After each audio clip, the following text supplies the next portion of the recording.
Hi there. Welcome to another presentation of the Globe Sound Healing Conference. Now we have Jim Oliver. Hi, Jim. Hi, David. How are you? Great. How are you doing? Excellent. Thank you. Welcome, welcome. Emmy Award winner, multi-keyboardist, musician, and composer, Jim Oliver is a highly regarded pioneer and innovator of healing with sound and color and has created more than 3,500 hours of transformational healing music. Jim's formal music study began his first piano lesson at age 5. At 14, he attended Hartford Conservatory of Music, then Julius Hart School of Music, and ultimately majored in classical organ at Hart College of Music. Jim's lifelong career includes performing with the symphony orchestra, many years performing in Las Vegas, Lake Tahoe, and hundreds of venues across the U.S. and Canada, and being a composer in residence at Robert Redford's Sundance Institute.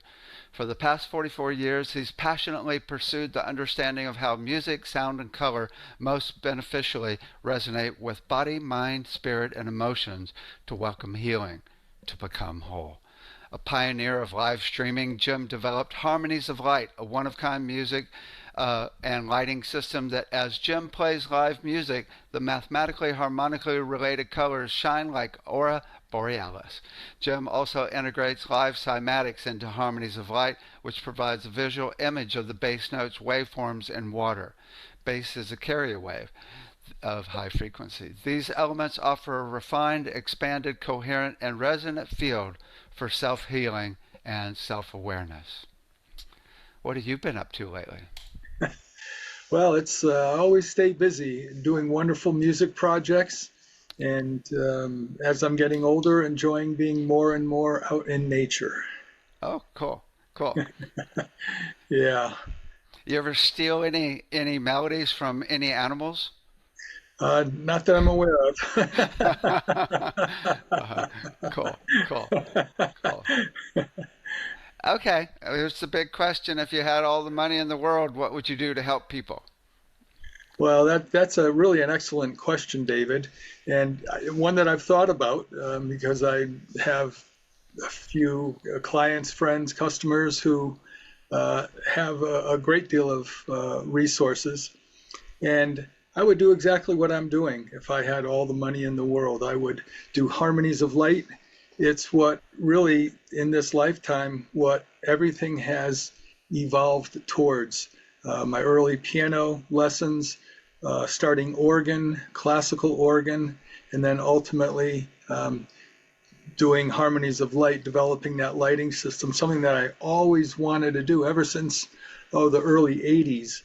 I wanted to be able to have the related colors rather than a random light show, the harmonically related colors, because it helps to reinforce the receptivity of the music.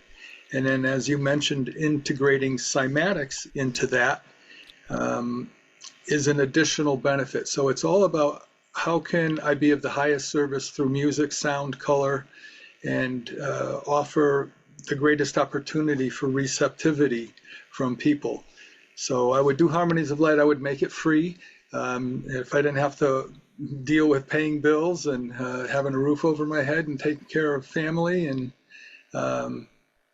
but that's really it, plain and simple. I've got a great supply of keyboards here. I don't know that I'm just like, oh, I've got to have this one or that one. I feel quite happy and complete. I suppose if I had all the money in the world, I'd have another building with a pipe organ in it. That is, to me, that's the ultimate. And in the presentation, you all will see a picture of when I was 18 years old and playing at Riverside Church in New York City on a massive 5 manual pipe organ with about 12,000 pipes in a huge church cathedral sized building. Then there's just nothing like it. So I would do that. Excellent, excellent. Okay, tell us about your presentation. Thank you, David. What you all will experience is a discussion about really the history. As David mentioned, I started very early with music, and my awareness of sound frequency resonance started very early.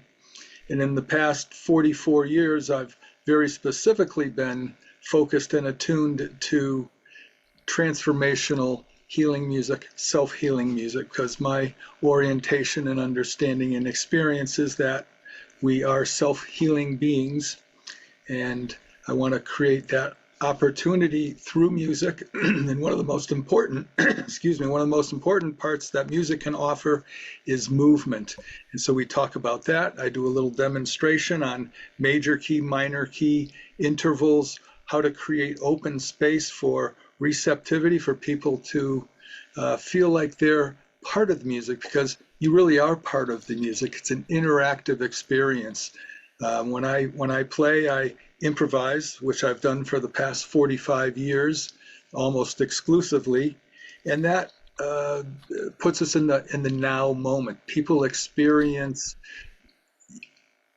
improvised, spontaneous music much more deeply, because your energy is part of the flow of the music. I ask to be of the highest purpose with the music now and into the future, and people experience that. So that's in the presentation. Then the last part of the presentation is what you all like to call a sound bath, and that will be about an 8-minute long harmonies of light experience. When I do harmonies of light for our live streams, I play about 45 minutes, but for the purpose of this, I played about 7 or 8 minutes, and you'll experience beautiful choirs, strings, cellos, flutes, pianos, the lighting, which is again harmonized. The colors are not random, and you'll also have cymatics. We did a lot of experimenting with having people look at pictures of the waveforms as we did muscle testing, have them just look at a picture of the waveform from the oscilloscope, and they would still test as strong as if they were hearing it. We put headphones on people's ankles so that they couldn't hear it, but it would vibrate, resonate in the body being, and they would still test strong. So you'll get an actual experience about that, and that's what we have going on right now. Excellent. Let's check it out. All righty. We'll talk on the other side. Thanks.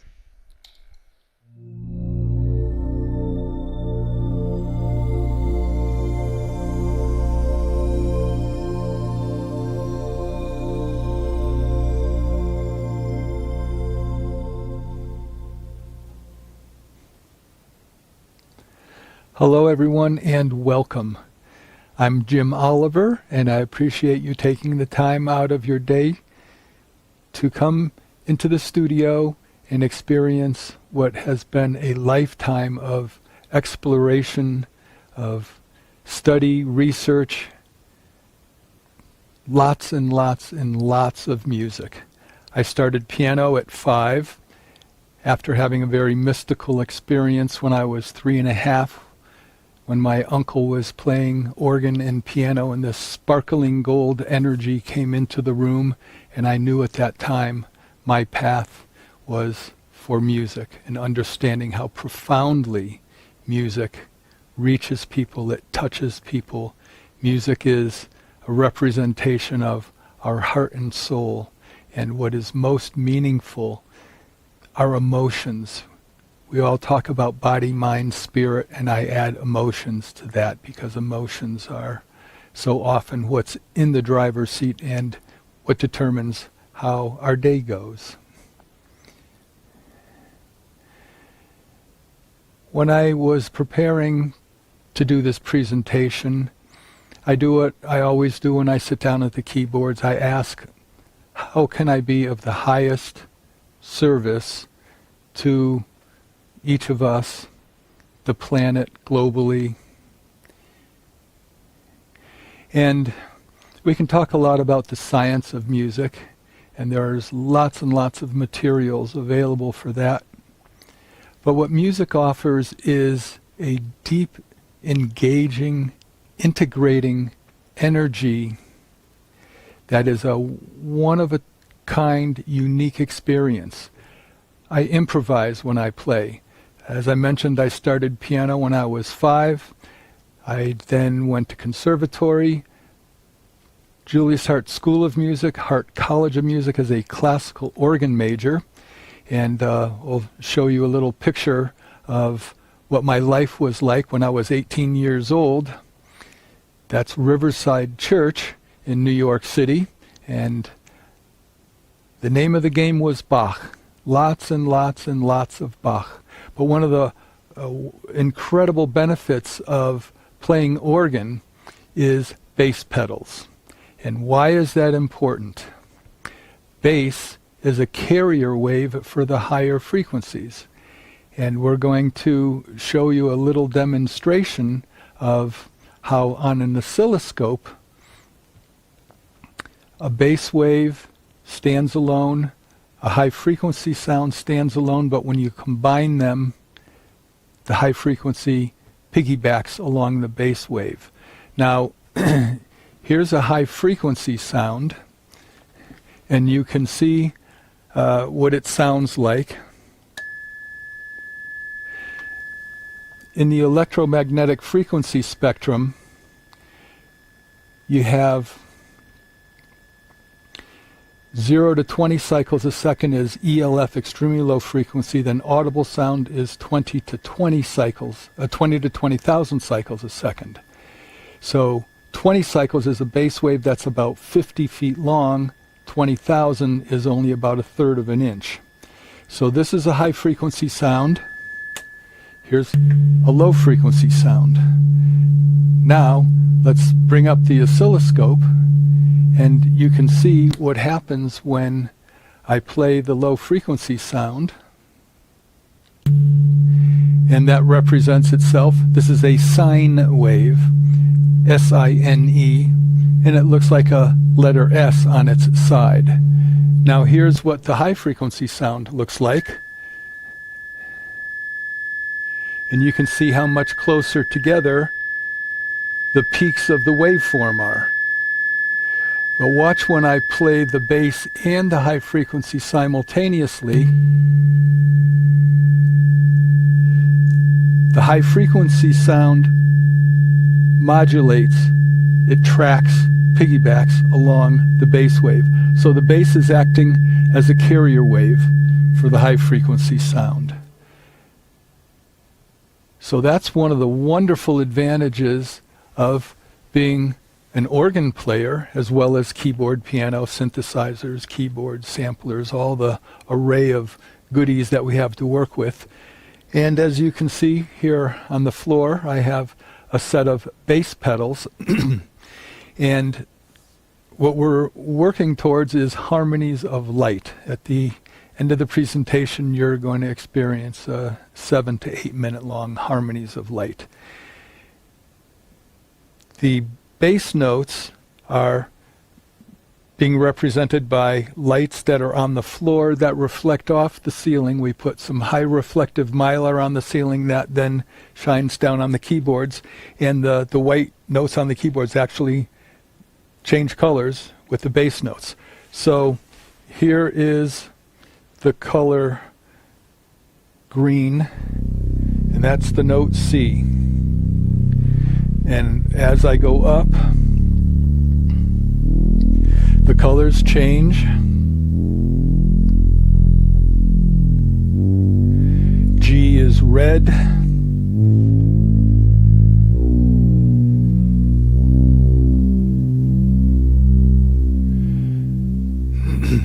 And as well as having the colors of the bass notes, and up here you're going to see the colors of all the notes that I'm playing on the keyboards. There you go. This offers you cohesive representation of audible sound and visible light. So audible sound, 20 to 20,000 cycles a second. Then above that is ultrasound. Then AM, FM, maritime radio waves, microwaves, sub-millimeter waves. Then we get into the visible light spectrum, which is 400 to 800 trillion cycles a second. Above that is X-rays, gamma rays, cosmic rays. So that's the electromagnetic frequency spectrum. Now, those of you who are musicians and everybody's probably heard the word octave. So if you play a note, say middle C, and you go up an octave, the frequency doubles. Go up another octave, the frequency doubles again.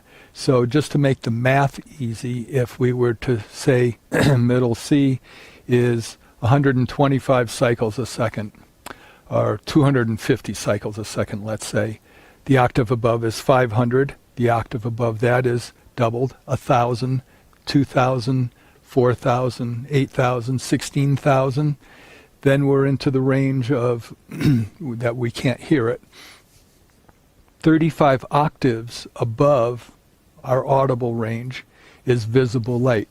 So it was a simple mathematical solution to finding the center frequency of the bandwidth of the colors of red and orange, yellow, green, blue, and so on, dividing by 2, lowering it an octave, and that brings us into the audible range. So I created a lighting system that we call harmonies of light that you are going to be experiencing.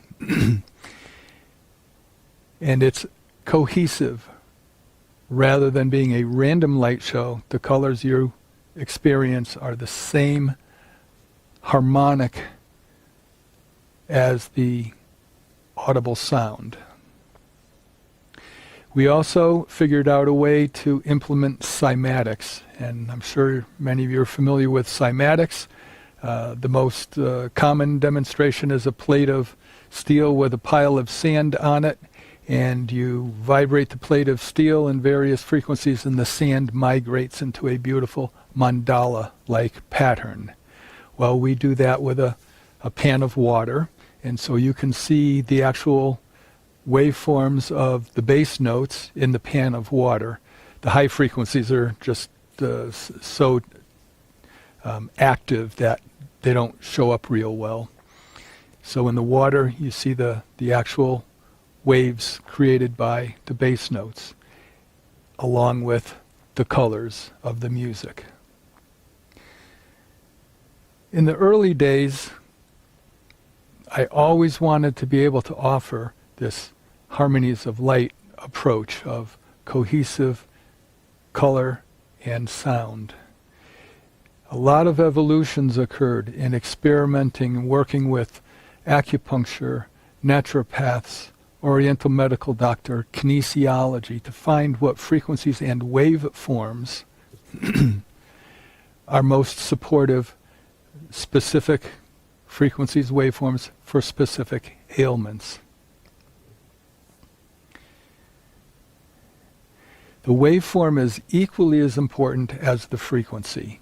A sine wave, and we've got a nice graphic to show you a sine wave, a triangle, a sawtooth, and a square wave. And this is what you saw on the oscilloscope, a sine wave. If I were to twist some knobs, you would see the square, sawtooth, triangle, and sine. They resonate uniquely for each person in different parts of the body. So you can find the right frequency, but also finding the right waveform is additionally beneficial. In a process that I developed called symphonics, working with specific frequencies and waveforms, doing muscle testing on a person, coming up with, say, a dozen or so priority sounds, I would then create a piece of music specifically based on those sounds. And so the person would receive maybe 15 or 20 minutes of those sounds, and then I would play for about 30-ish minutes. Those days were the cassette days, so it was one side of a 90-minute cassette, which was 45 minutes long. So that was their session to take home and experience. And we had amazing results with people getting well with a variety of cancers, brain cancers, brainstem infarction, a man in a coma, cervical cancer, breast cancer, throat cancer, cerebral palsy, MS, all of the variety of maladies and illnesses that are happening respond profoundly to sound, finding the frequency and waveform that a weak muscle test would go strong. The beauty of here is I have a vast array of keyboards. In the early days, the Moog synthesizer was the most useful tool, because by turning a knob, I can go from a sine wave, square wave, sawtooth wave, and the full range of the mini Moogs go down to 1/10 of a hertz, 1/10 of a cycle, subaudible, and all the way well above 20,000. So we could very precisely identify this pitch, frequency, and this waveform, which guided me towards the orchestration. Sine waves are flute-type sounds. Sawtooth waves are brass sounds, trumpets, trombones, and square waves are woodwinds. Strings are more of a composite of sawtooth and square waves. So we could very, very accurately say, this will test strong for this person at this point in time, and then proceed from there. So we did well over 1,000 sessions over a 15-year period with, again, wonderful results. So what's important to you right now in this moment? You know, a wonderful question that we can all ask ourselves: why are we here? Why are we here in this space and time right now, listening to this presentation? And why have we come here to planet Earth at this point in time? Meditation is a wonderful, wonderful way to get in touch with the mindfulness of your soul purpose. What really, really is most meaningful to you? What do you want to accomplish? What do you want to achieve? How can you help people here on planet Earth? This is about healing with sound. Sound is, here's how I relate to it. And everything that I share with you is based on my personal experience. Everything that I've come across in the past, well, let's see, I've been doing this for over 40 years. I started doing sound awareness probably the late 70s. Came out to the Southwest, and by 1982, symphonics was in full action. So, and in that context, practice. We talk about meditation, a meditation practice. People say, gee, you make it look so easy to play. Well, I've got over 70,000 hours of playing music under my fingertips, 15,000 hours on stage in live performance. So practice. Play, experiment. I started improvising, well, back in playing pop music, you take a lead, a solo, so you improvise. And after I transitioned from playing classical music, I just wanted to see what would happen. I would go to, my wife went to massage school here, and I would go and watch the massage therapists. I'd watch how they did the different strokes, how they would do polarity, how they would do deep connective tissue, how they would do chopping, how they would do effleurage. And I would model that as I play the music. And a light, gentle touch of the music as they're doing light, gentle touch. Now in music, the elements of music starts with a sound, and a single sound is a single pitch. Then you add a second pitch, and that's an interval. And the closer they are, they can sound very dissonant. The further apart they get, they can become more harmonic. And we talk about major key and minor key. So here's a little demonstration of major key, minor key, and a little demonstration of two notes that might be dissonant, but if we open up the voicing and we spread them apart, they aren't perceived as being dissonant. So here's something in major key.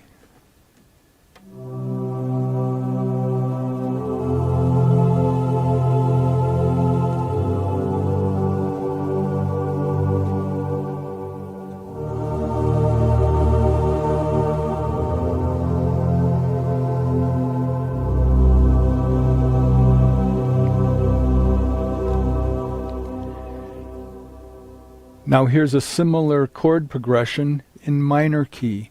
And notice how the major key feels a little bit light, uplifting, and the minor key is a little more serious and reverent and introspective.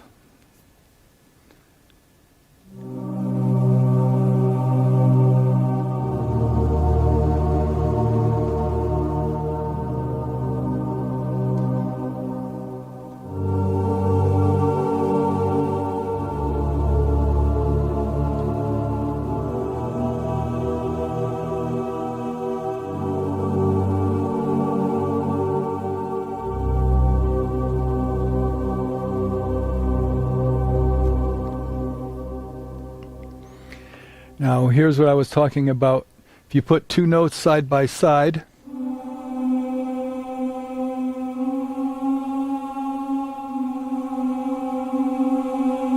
and that's called a minor second. It's perceived as being dissonant. Here's another dissonant pair.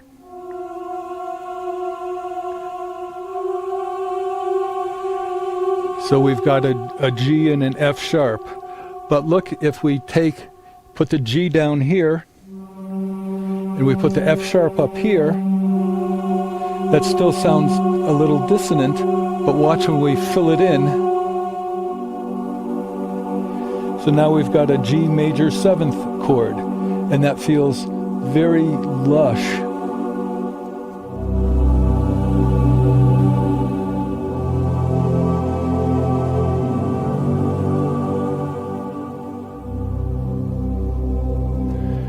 So opening up the voicing, which I also relate to as leaving more room for the listener, the participant, the co-creator.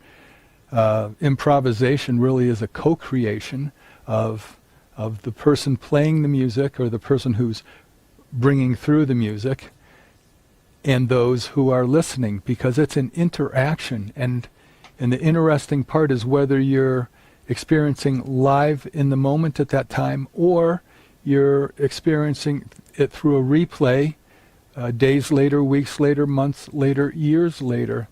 Your energy interaction is still very much present. The curious thing is, I've had lots and lots of people write to me and say, Jim, I've been listening to this piece of music for in some cases years and years and years. Massage therapists, would buy my tapes and CDs and play them regularly. And they say, every time I listen to it, it sounds a little bit different. Does it change on the tape?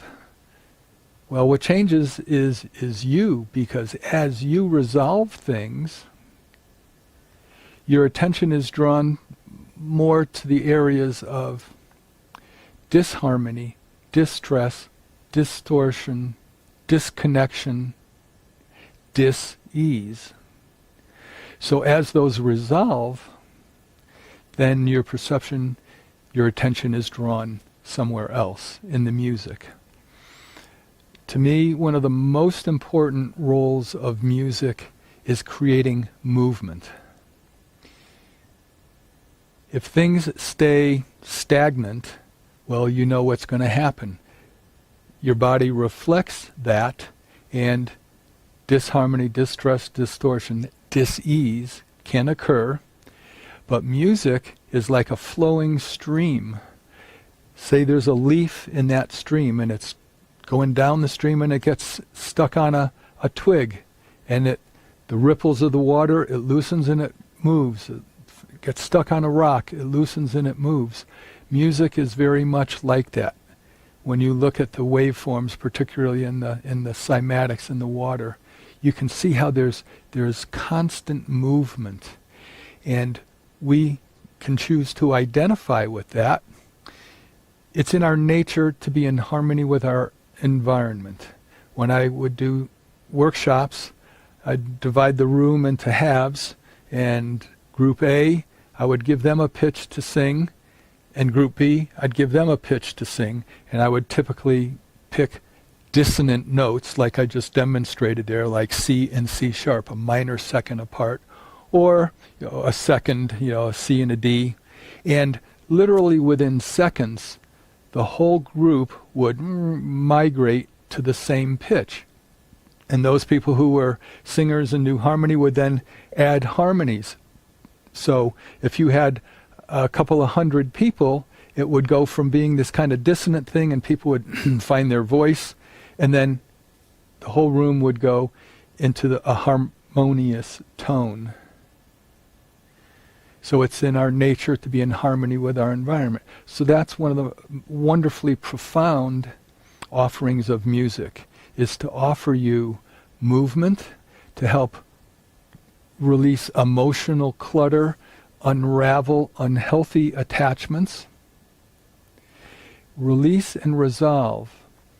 And one of the beauties of music, particularly if you're a student, you're studying things, it helps you to integrate, it helps you to learn. Back in the early days, there was a program called Super Learning, and they found that playing music of a specific, typically around 60 beats per minute, would help people learn foreign languages, for example. And not only learn them more quickly, but to integrate them so that what you've learned stays with you. So it's available to you in the uses of the music that I offer. It's available to you in your daily life. And thanks to the beauty of having phones that have the ability to store recordings, you can put MP3s on your phone, put on some earbuds, some good headphones, and my favorite, obviously, is a good sound system, because then you're receiving all the frequencies as fully, particularly the bass, which resonates fully with your body and being.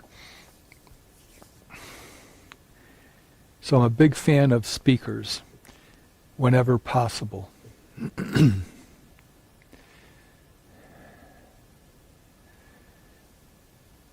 So, transformational healing music, that's kind of how I refer to what I offer, and I usually call it transformational self-healing music. Our bodies, beings, we are self-healing, and the more that we can participate in that self-healing experience, the more fully we can integrate that. I think of it a lot of times, I use the analogy of food. Music can be a single tone, a single food. Music can be a full banquet. And what you'll experience when I play, I'm just fortunate that over the years, sounds have evolved so authentically. We've got flute, cello, voices, choirs, electric piano, grand piano, lush strings, and synthesizer sounds that really, synthesis is kind of a misnomer. Everything is synthesized in one way or another. It's a combination of elements, just like music is a synthesis of melody, harmony, tempo, rhythm, modulation from one key to the next, creating movement, certain types of chords, suspension chords, suspended chords, where you have, here's an interval of a fifth. Now we can add the second, and it wants to resolve to the third. Or we take the interval of a fifth, add the fourth,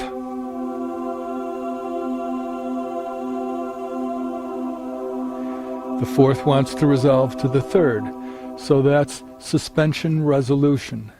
And when you use those types of chords in music, the suspension kind of relates to the problem and the resolution relates to the solution.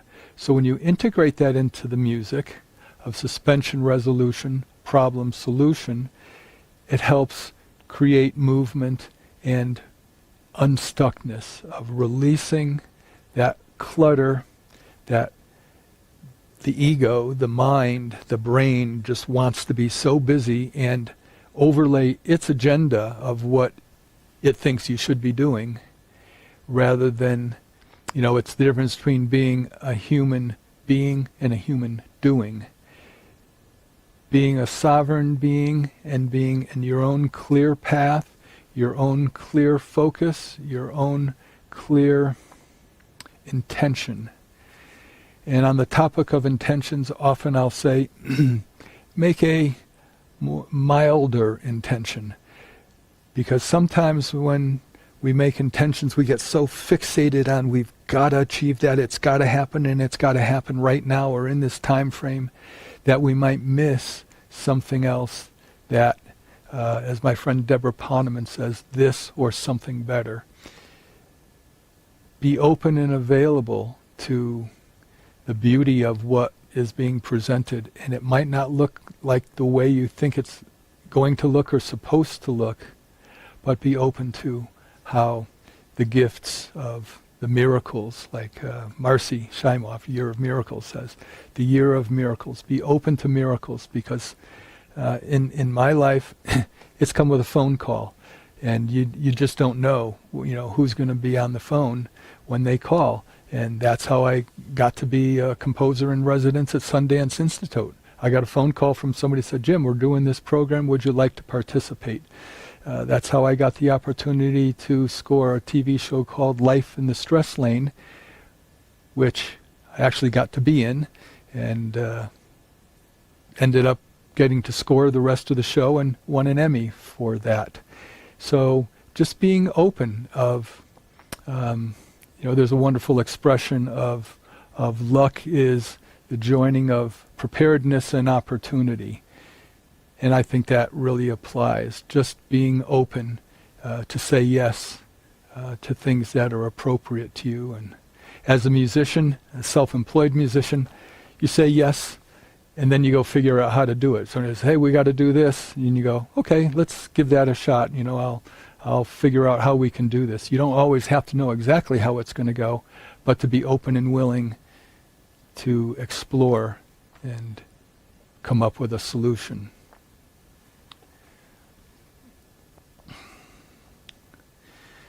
So, one of the wonderful things as I was progressing with sound was the implementation of color. And there's a wonderful book called Let There Be Light.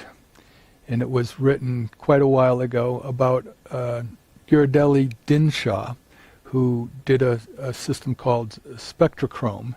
And he would put colored lenses in front of a projector and project them on various parts of the body, and would get wonderful results with that. And in and around that time, Royal Raymond Rife, I'm sure many of you heard of Rife frequencies, working in the radio frequency range, was taking cancer cells, put them in a petri dish, and he would find he called it the MOR, the mortality oscillatory rate. And when he found that right frequency, the cancer cell would come apart. There was years ago a commercial, is it live or is it Memorex, where they would take a water glass and they would play a frequency and bing, the glass would break. These days you can see that in high-speed photography, and you'll see the glass actually start to oscillate and change form and then finally break. They use ultrasound to break up kidney stones, find the frequency of the kidney stone, and they can break up kidney stones. So there's wonderful applications of that.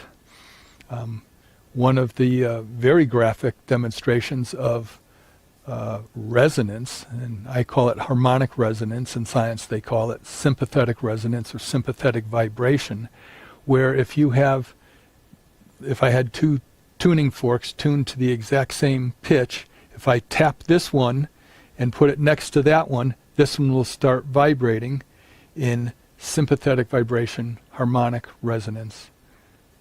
That's the way the instrument a sitar works.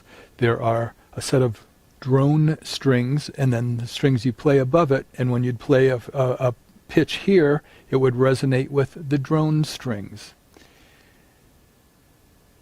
When the military would walk across a bridge, they would break cadence.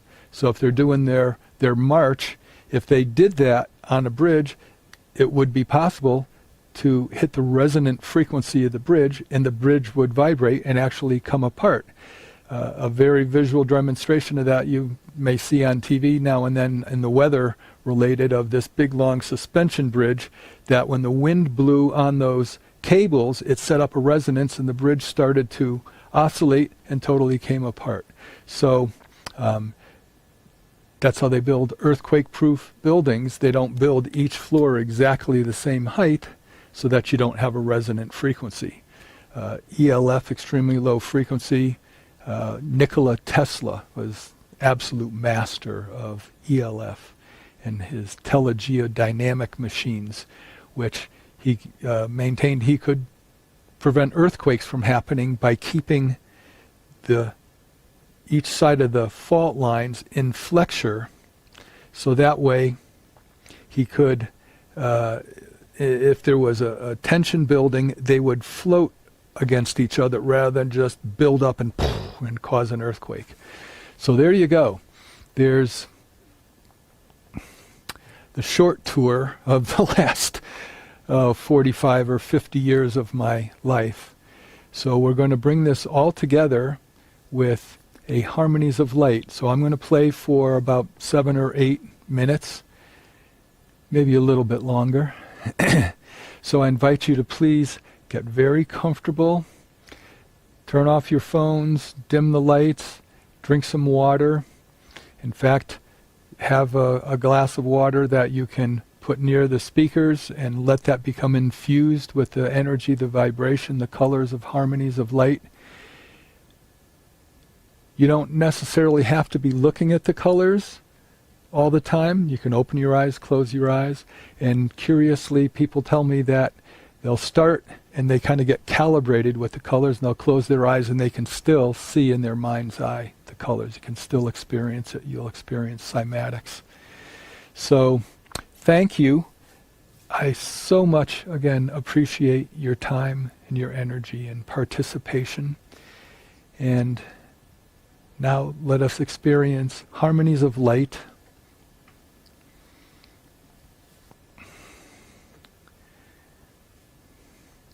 Breathe deeply. Flow with the music. Breathe in the music.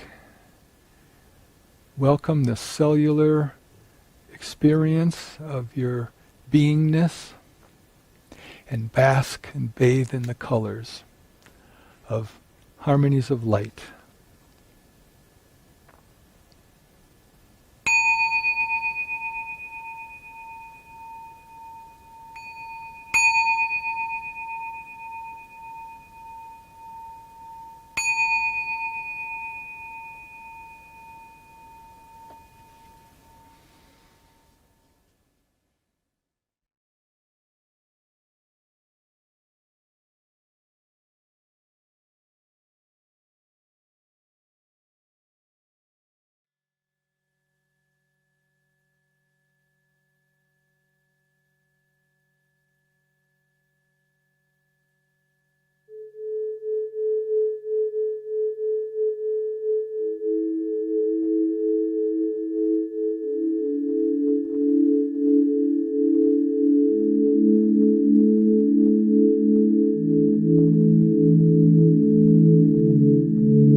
It is nice having the colors when we watch and listen. I assume when you do a live event, you have a big screen or something with the colors. It's actually a lighting system, which, as I mentioned, I wanted to be able to do this back in the early 80s, over 40 years ago, and the technology didn't exist. And then finally, in the lighting world, instead of having a white light with a colored gel over it, they came up with, it's called chip on board, COB. And the LED lights actually change color. So I can very finely adjust the color frequencies of each of the individual colors. So I have two sets of lights. I have one in front of me, and there's a special fabric there that the lights shine up into, and that's how it looks like aurora borealis. Then I have another set of lights behind me on the floor that shines up onto the ceiling, which we put a high reflective mylar on, and that shines down onto the key. So when the room is essentially pitch black, the white keys on the keyboards change colors. So those are attuned to the bass notes, and then the ones in front of me are attuned to the notes I'm playing with my hands. It's a few things I wanted to ask or mention. It's interesting about. I've heard that the minor key Mm-hmm. being associated with sadness Mm-hmm. is Yes. one of about the only thing that cultures around the world agree on around music. Yeah. I saw a show, oh man, 30 years ago. It was on PBS or something, and they had assigned different types of music to about a dozen emotions: joy, fear, anger, love, compassion. Um, and, and I agree. My experience of minor key and from lots and lots of classical music, and particularly on pipe organs, which pipe organs are in churches. So there's a built-in reverence to classical organ just because of where they're located. Um, and Bach, for a keyboard organist, Bach is the main player, and a lot of his music is in minor key. One of the first, when I was in college level pieces, was the Little Fugue in G minor. Um, and there's a seriousness, there's a presence, there's a depth to minor key. And the beauty with minor key, and as you'll experience when I play with the harmonies of light, a lot of times I'll go minor key to major, minor to major. So it creates that you play a minor chord and then you resolve with a major chord. It has this built-in energetic form, I guess you could say, that draws you in to being present and then releasing and expanding. Then he draws you into being present and aware and in inquiry and contemplation, and then releases. Then I do modulations that when you modulate up the keyboard, each modulation up creates a sense of majesty. It's really like a Uh-huh. soundtrack for Uh-huh. your life that you resonate with. It reminds me of Pachelbel Canon. Sure. Even though it's in the major key, there's some minor intervals going Mm-hmm. down. Yep. So it gets a little sad, and then it starts building back up really positive. And it's Right. almost exactly like what you're talking about, which seems to Right. be the ultimate. So you're not going into sadness and going to die, Right. right? You're going into sadness and feeling it, and then moving back up to the positive, which is really sweet. And it's okay to experience sadness because it is part of life, and it's part of who we are as humans, human Yeah. beings. Well, what I've realized is what's really funny, first of all, is almost 95% of all love songs are in a Uh, minor key. Okay. But love is not sad, right? When you do Right. the sound of love, it's like woo. It's really not sad at all.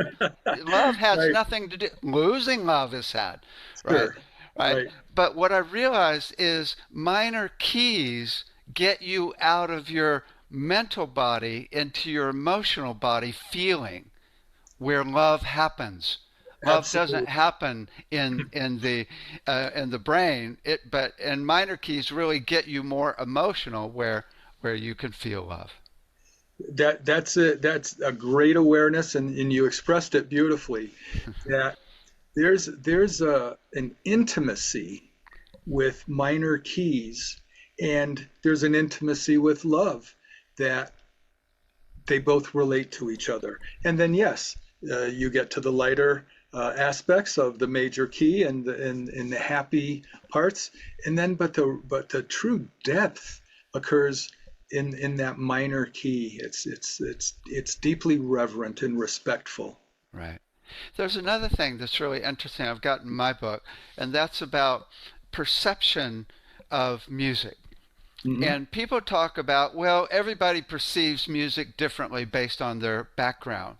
But Hmm. what I've come to believe, which is mostly true, but what I've come to believe is there's certain objective parts Hmm. that get in objectively regardless of your perception. Hmm. I mean, if you got like a I mean, you could say dissonant is some people even love dissonance, right? But, Sure. there's like certain rhythms, especially when you tune a rhythm to your own metabolism. Right. It's going to affect you differently, even if you don't like it, right? And also, the vagus nerve connected to the eardrum goes to every organ. So it bypasses our subjective awareness, perception. I fully agree with that.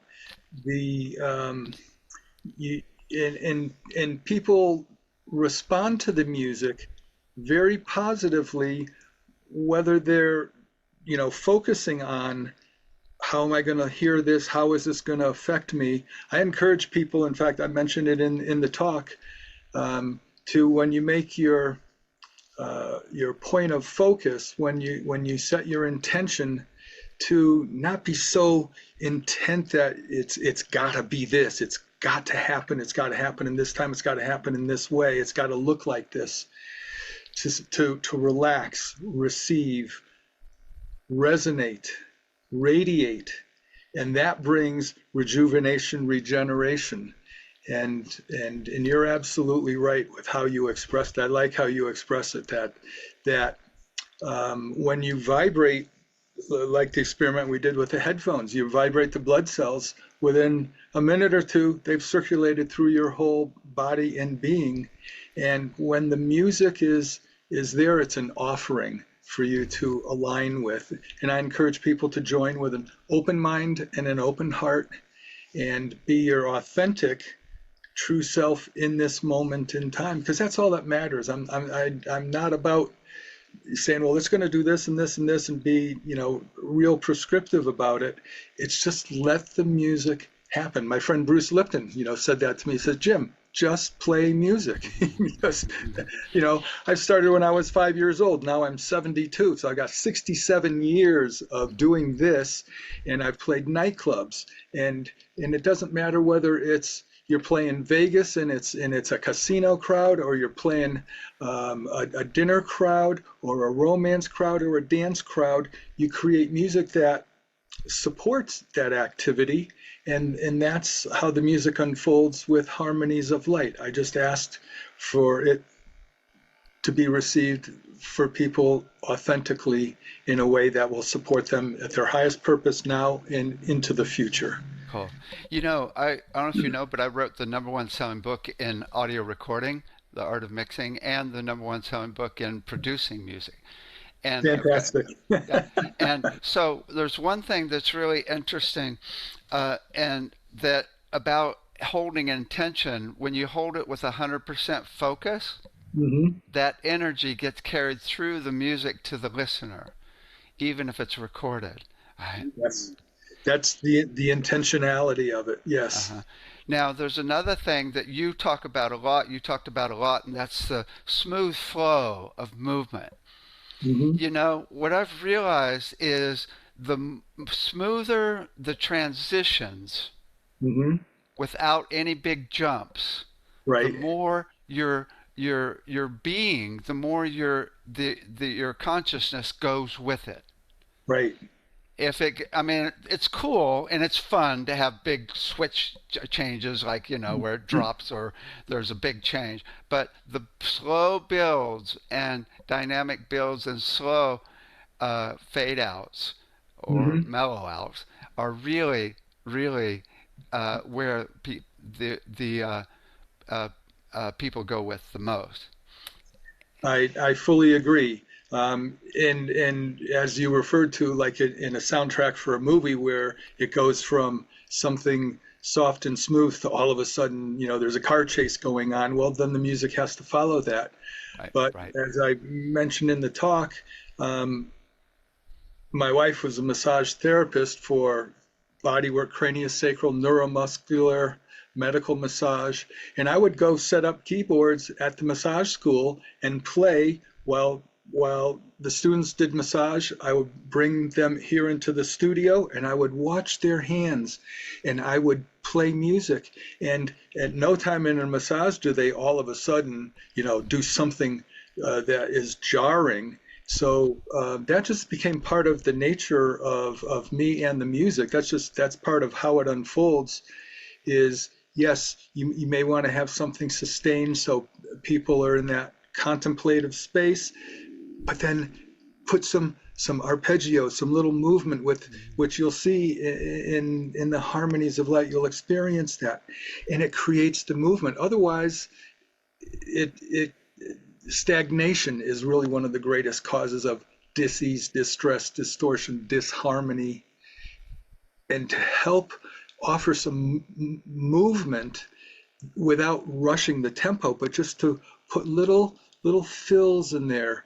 And Bach, there is a fugue called the wedge, and it starts out da da da da da da da da da da da da da da da, and the notes just get further, the intervals spread, and it creates this energetic expansion.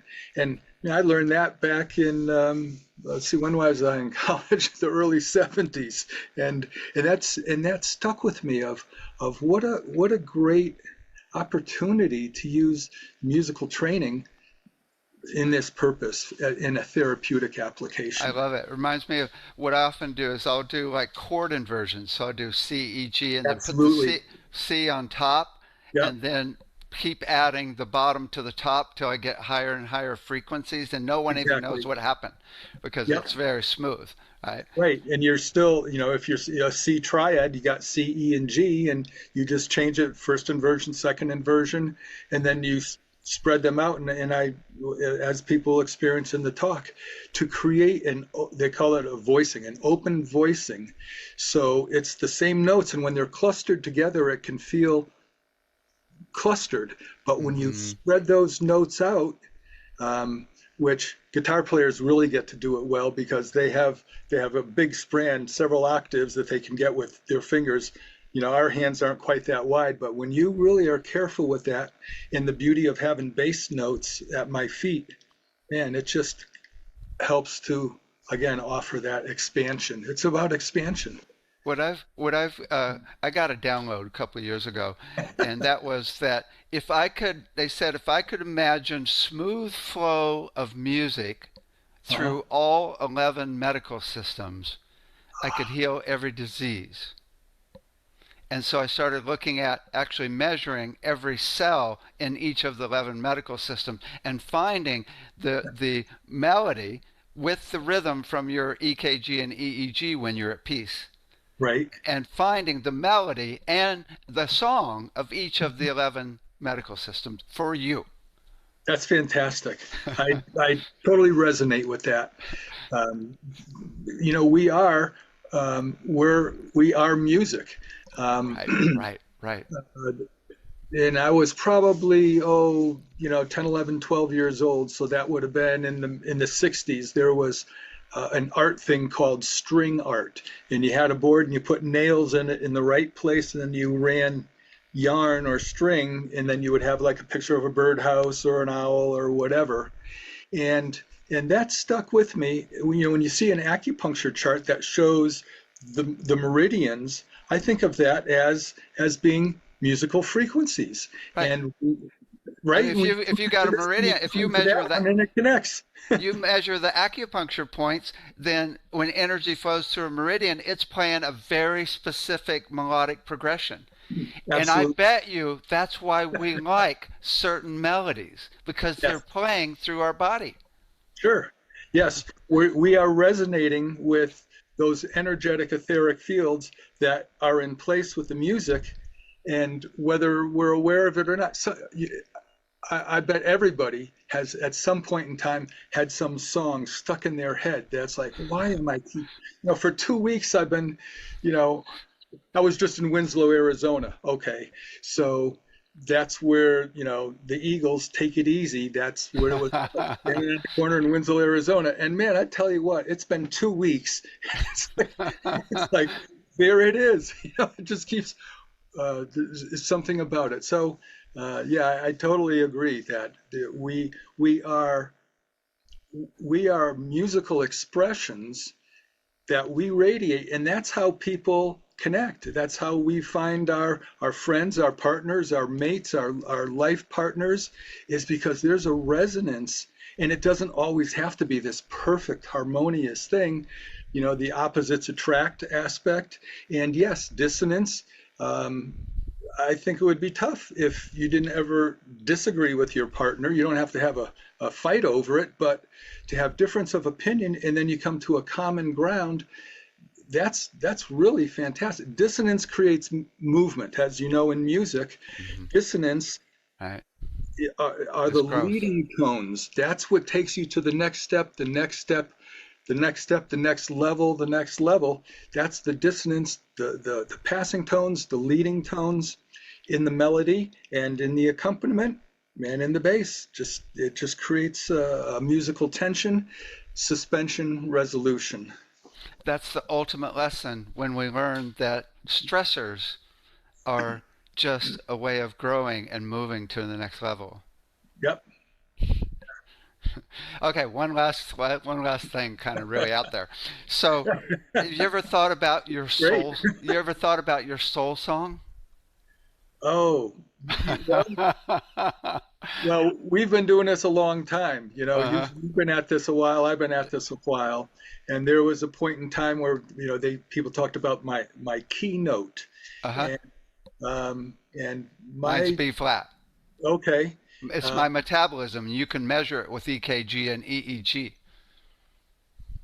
And do you feel like that changes for you? It doesn't change. It can change based on hormones or accident, but it doesn't change because it sets the type of body you have. If you have a slower metabolism, which is down around more G, which is Mm-hmm. whoa, whoa, whoa, because you octavize the key down, it becomes a rhythm, Right. right? When you go below 20 hertz, still a note. Okay. So every rhythm is a note. So G is like really slow metabolism, and Mm-hmm. then those people are normally more heavy set. Whereas somebody that's really fast metabolism, talks fast, walks fast, and thinks fast even, they're actually more up around an F, which is faster, and they're thinner. They're generally thinner. And Okay. you can totally measure this where you by EKG and EEG where you're at rest. The metabolism rhythm, you have to average out the heart, but it's where you're at rest, the rhythm, and then you just octavize it up to get your key. Well, in that context, when I play, when I'm in a minor key, I love A minor, and not just because it's all white keys. There's just something about A minor, and A minor to F to G to A minor, and then E flat. I very much resonate with E flat. Man, Yeah, I that's so love. funny. I was going to say you look like a D sharp or E flat. Well, Unharmonic equivalence, yes. Yeah. Oh yeah. I mean, I sit here when I sit at the keyboards and just boom, you hit that E flat. It's just like I go, oh. I love my B flat bull. Oh my God. Oh my God. Well, come out to Santa Fe. We'll have some fun. Right. I love it. Oh my God, I had this woman in class, or one of our instructors. She found my soul song, and I just started bawling. Wow. Sure. Yeah, yeah, Oh, that's deep. Yeah. yeah, yeah. And I'd like to offer to everyone to go visit my website, jimolivermusic.com. And at the bottom of the home page is a sign up form to get on my mailing list, which you'll be notified when we do full length Harmonies of Light, which the events are about an hour long. I speak a little bit and then play for 45 or 50 minutes. So it's very deep. And in doing that, on signing up on the mailing list, you'll receive for free a beautiful 20-minute long piece of music called Deep Calm. And you can listen to it all day, every day, as much as you feel drawn. And I get wonderful comments from people. So feel free, please, to go to jimolivermusic.com and receive your free piece of music. Well, kudos to all the years you've been doing this and all the Thank you. people you've helped and your experience and wisdom. I really appreciate it.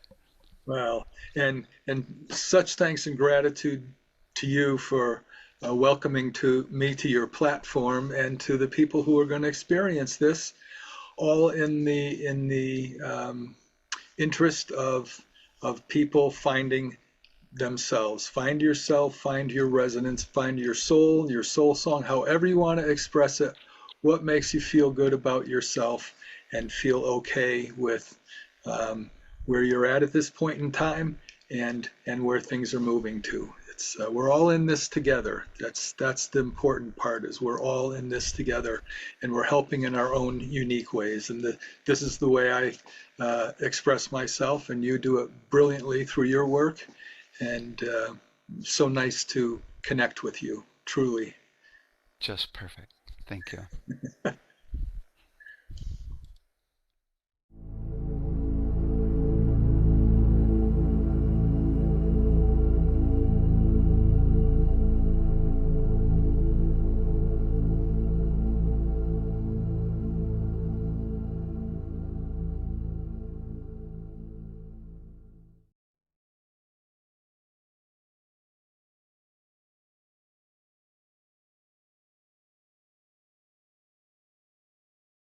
Hi there. Welcome to another presentation of the Globe Sound Healing Conference.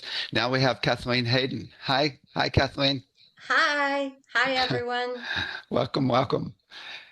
Kathleen is a visionary leader and energy healer with over 25 years of experience in the health and wellness industry. As CEO of Good Vibrations Music Company, she co-founded a pioneering venture that produces frequency-infused music, now one of the world's largest libraries of vibrational therapies for aquatic and therapeutic applications. For more than 2 decades, Kathleen has owned and operated wellness centers, earning credentials as a kinesiologist, personal trainer, master Pilates teacher, Hatha and Yin yoga instructor, aquatic specialist, sound therapist, and massage therapist. A seasoned speaker, presenter, and author of training manuals, books, and articles, she regularly shares cutting-edge insights on mind-body integration. Her innovative approach to client programming combines sound, touch, and movement to restore balance and promote profound well-being. Welcome. What have you been up to lately? Well, our latest and greatest thing is my husband is the composer of all our music in our company, and he's also an engineer. And he just developed an underwater sound system that plays frequency infused music in the water. And we use it with our Aqua Motion program, which is all about flotation, all the way up to you can go all the way up to orthopedic massage in the water. And so this music is played in the water and it lights up a Olympic sized swimming pool. And not only does it change the people in the water, but it also heals the water itself. So that's our latest, biggest thing that we're working on right now. So they're big speakers in the water? No, they're very small. They're Uh-huh. very small, and the boombox, it's a boombox size. We have Hmm. always been using speakers that the synchronized swimmers have used, and they're heavy, you know, big amplifiers with big speakers. And we have been working on this technology with our engineers for quite probably about 7 or 8 years to get enough power in a small container that's water resistant. So if you touch it and you have wet hands, it won't shock you. And then all of the components are sealed so they cannot be influenced by the water if it was dropped in to the pool or anything like that. So a couple of my students and instructors have this in their pools, and they've also, I've actually experienced it. Does the whole pool vibrate intensely? No, we Oh, ours is more about the music vibrating the pool. okay. Does the So bass of the music vibrate the pool intensely? No. not intensely. It Oh my just God. Yeah, we have been in systems where our past system could vibrate the pool and splash the water out of the pool. But but we're trying to work with, you know, you could put this in your bathtub, you could put it in your hot tub, you could put it in any source of water if you wanted to clean up the water. We've taken it and dumped the speakers into marinas where they had bad algae, and within hours, the algae's gone. Wow. Wow. So what frequencies are you using to clean up the water?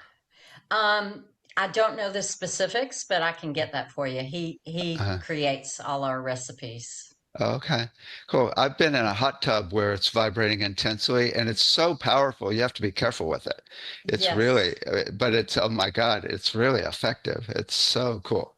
Yeah, it just because you know water travels through you 5 times faster. I mean, those sounds travel through the water 5 times faster. You absorb it so much more. Hmm. Hmm. Yeah, especially if it's turned up. That's the volume is what really makes the difference. And then you're completely immersed in it. So it's on every cell of your body, of your skin, Hmm. right? Yes. Yeah. And then if you're in that flotation, it's kind of like returning to the womb, the Hmm. flotation that we developed and the movements of that series of things. It's it's amazing what people come out. And we just recently had a swim teacher that works with children, and she works with special needs and autistic children. And she started playing the music in the water for them about a week ago. And the difference in these kids in a week is like a miracle. Oh, oh my God, that's so cool. It'd be really interesting because the frequencies that you're using is kind of the whole deal. And I would be really interested. So, okay, so I've got the big question. So, if you had all the money in the world, what would you do to help people on the planet? We would open up a water center where people could come and float in water and experience frequencies for healing. How about one in every city for free? I would love that. That would be even better. Yeah, if all the money in the world, oh my, go for it. Yeah, Uh, I would uh, like that to be open to everyone in the world, every country, every place. You know, that becomes a routine. cool, excellent. Okay, so what's your presentation about? So it's called liquid harmony. And so, what do you think of when you think of liquid harmony? What do you think of? Well, harmony is the relationship of two things. So I think of there could be harmony within the water, or it could be harmony in relationship to a person, or it could be harmony in relationship to the planet and the Right. flow of nature.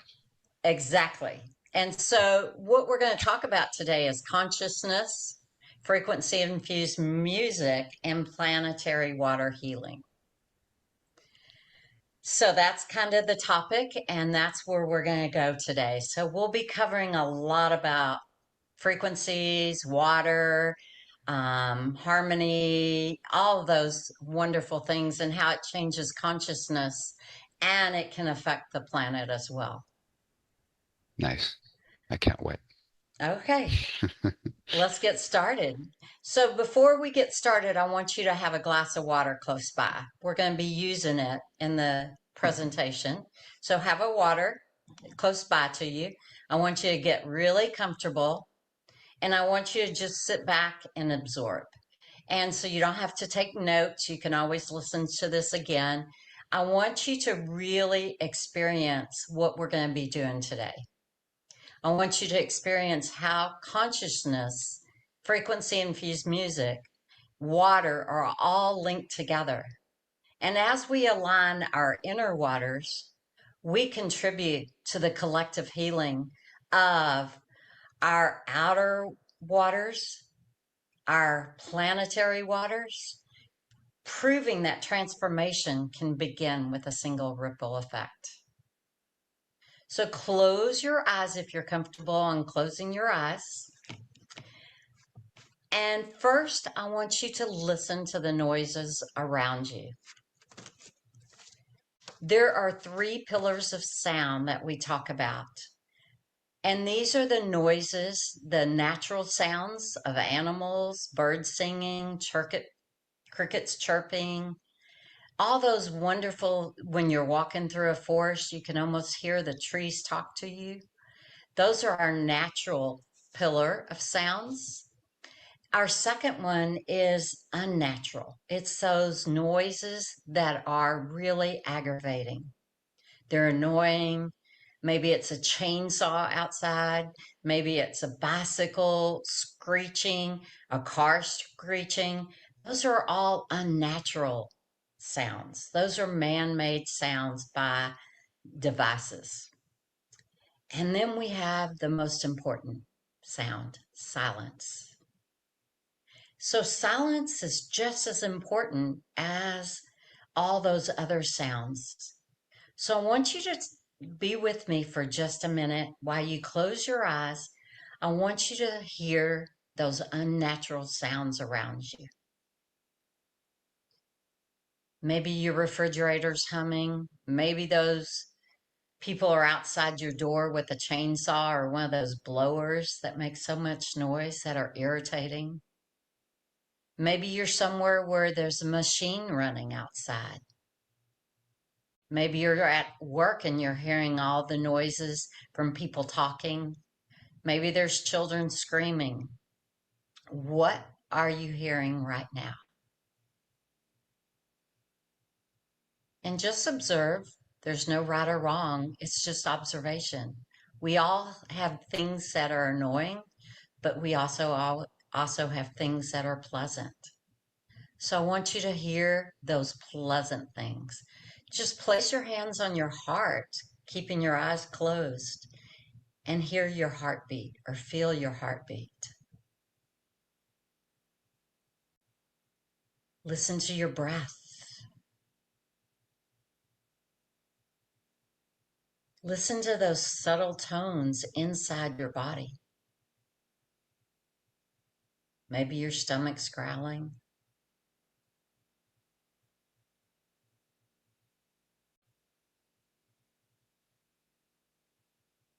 This is your inner soundscape of what's going on inside your body. Now I want you to take a minute and try to listen to silence. No thoughts going on in your head, no words being spoken, not paying attention to anything around you. It's a quiet space.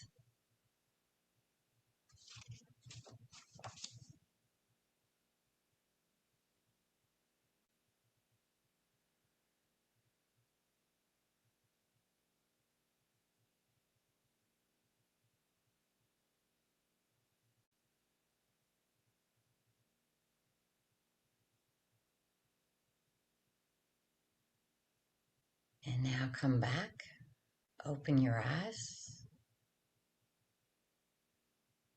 That silence was only for 10 seconds. How did it feel? Was that uncomfortable or was it refreshing? Have you ever heard about a soundscape? What we're going to do today, right now, is find out what a soundscape is and then create a soundscape that you can recreate in each and every day. And maybe changing your soundscape that will affect your inner harmony. So, how did you wake up today? Did you wake up to the noise of a blaring alarm? Did you wake up to someone screaming, "Get up"? Did you immediately jump out of bed, grab your phone, go check your messages? What was your day like waking up? Because the way you wake up sets a tone for your entire day. If you can wake up, even if you have to wake up 20 or 30 minutes early, to wake up to pleasant music or the pleasant sounds, it's not that you can't have an alarm clock. It's what type of sounds resonate through that alarm clock or that phone waking you up. Do you have to push the reset button? What if you can wake up to harmony? Wake up to your favorite song, your favorite genre of music. You stretch a little in bed and you set your intention for your day. What would that feel like compared to the way you started today? Most people say, "What are you talking about? I don't have that kind of time. I have to jump up. I have to get ready. I have to get the breakfast. I have to get the coffee going. I have to get the kids to school, blah, blah, blah. I have to get to work." Whatever that nonsense is going on in your head, you can change it. And it doesn't take very many minutes to change it. What if you got up and you felt good and you did a little stretching? You didn't grab your phone. Instead, you grabbed a glass of water. You start to hydrate your cells. You get that blood pumping through you with that water. And water is a commodity today. Having good water is a privilege and an honor because there are so many people that don't have good water. So I want you to think about the way that you set the tone of your day is how you create your soundscape. I know you've been in the car on a bad day coming home from work and your mood is just way low in vibration. But you reach for that dial on your radio or your stereo and you put on your favorite music and you start humming or you start singing your favorite song and it instantly changes your vibe. It instantly will raise your vibration to one that feels a lot better. We get asked a lot, how do I raise my vibration? People tell me to raise my vibration all the time. How do I raise my vibration? Well, we feel like in order to raise your vibration, you have to change your environment. So if you wake up in that loud, chaotic environment, that's setting the tone for your day and creating your vibrational world. You yell at your dog, you go into work, you yell at your secretary, whatever the vibration that you have created by getting up that day and starting your soundscape will create your vibration for that day. As we all talk about, we only have today. We only have this present moment. How are you going to make the most of your present moment this day? It's a gift. So we're going to talk about how to change your soundscape, how to raise your vibration, just by thinking about changing the way you wake up in the morning and the way you go to bed and throughout your day. I want you to think of our body as a symphony. Have you been to a concert where everyone starts singing along with a band and they entrain the audience? That's called entrainment.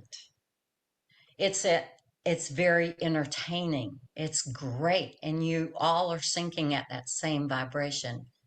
Depending on the words of the songs, the music will set the tone of the whole crowd in that vibration. So think of your body as a symphony.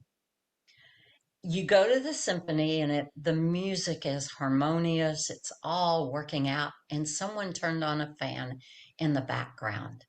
It blew away the sheet music of the first violinist. It blew away the cello's sheet music. It blew away the keyboard music. And all of a sudden, our body, or that harmony of that symphony, is out of resonance. That's the same thing true with our body. When something is out of tune within us, then our whole body changes. Instead of being harmonious with all of our cells talking to each other, all of our systems working together, we call what is called dis-ease in the body. And we are so fortunate in this day and time.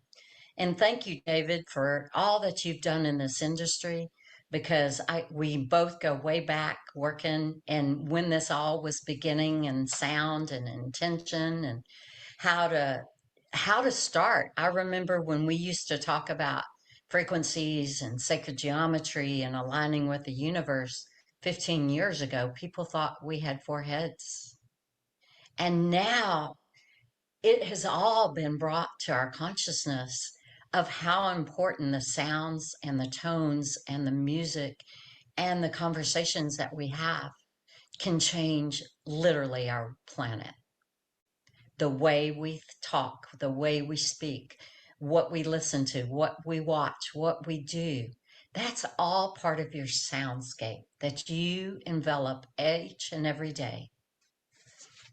So we were fortunate.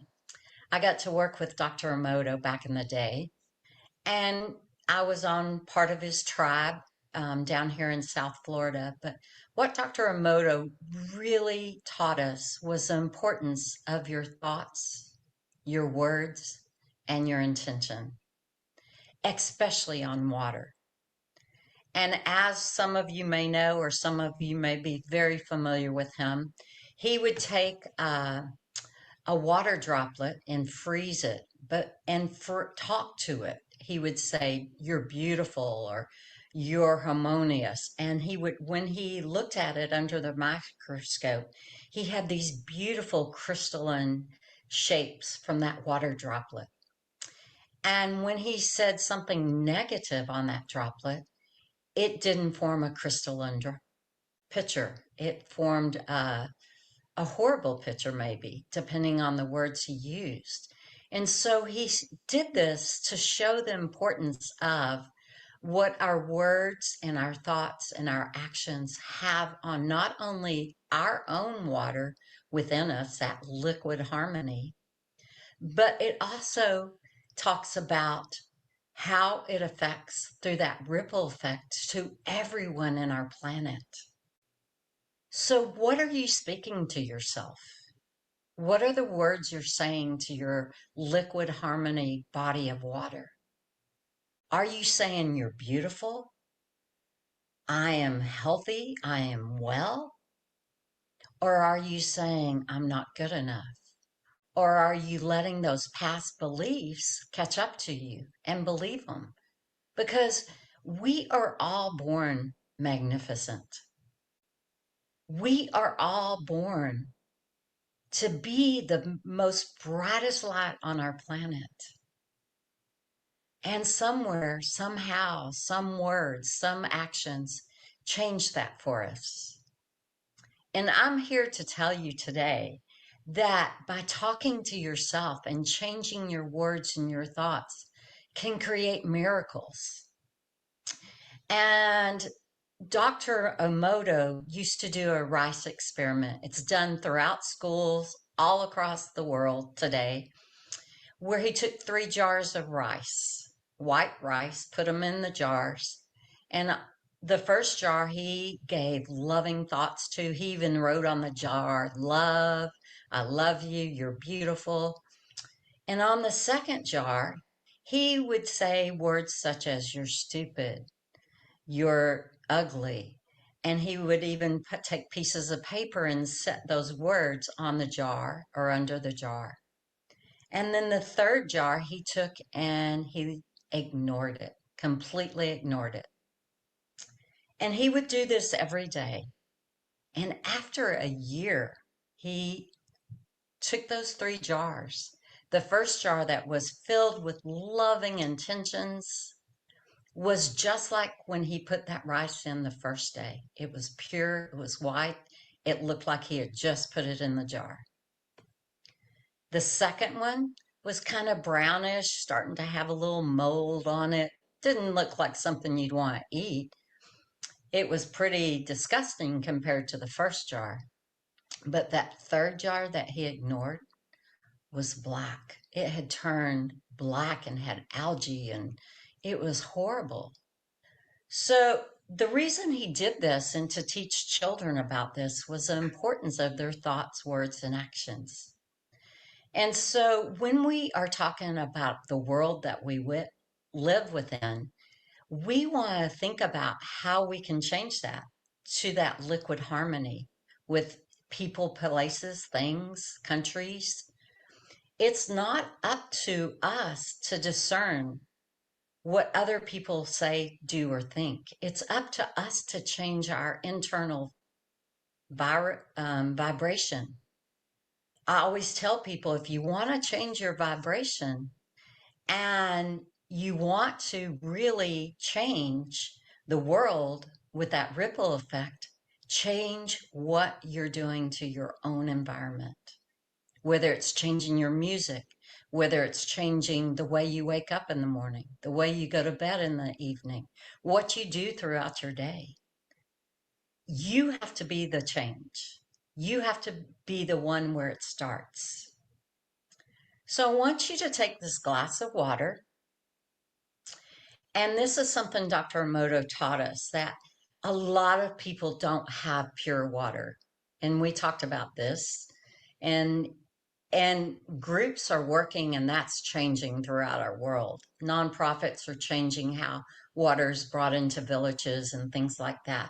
But I want you to look at your water and think about it, and I want you to hold it and just send so much love and gratitude to that glass of water. I want you to just breathe it in, and then when you exhale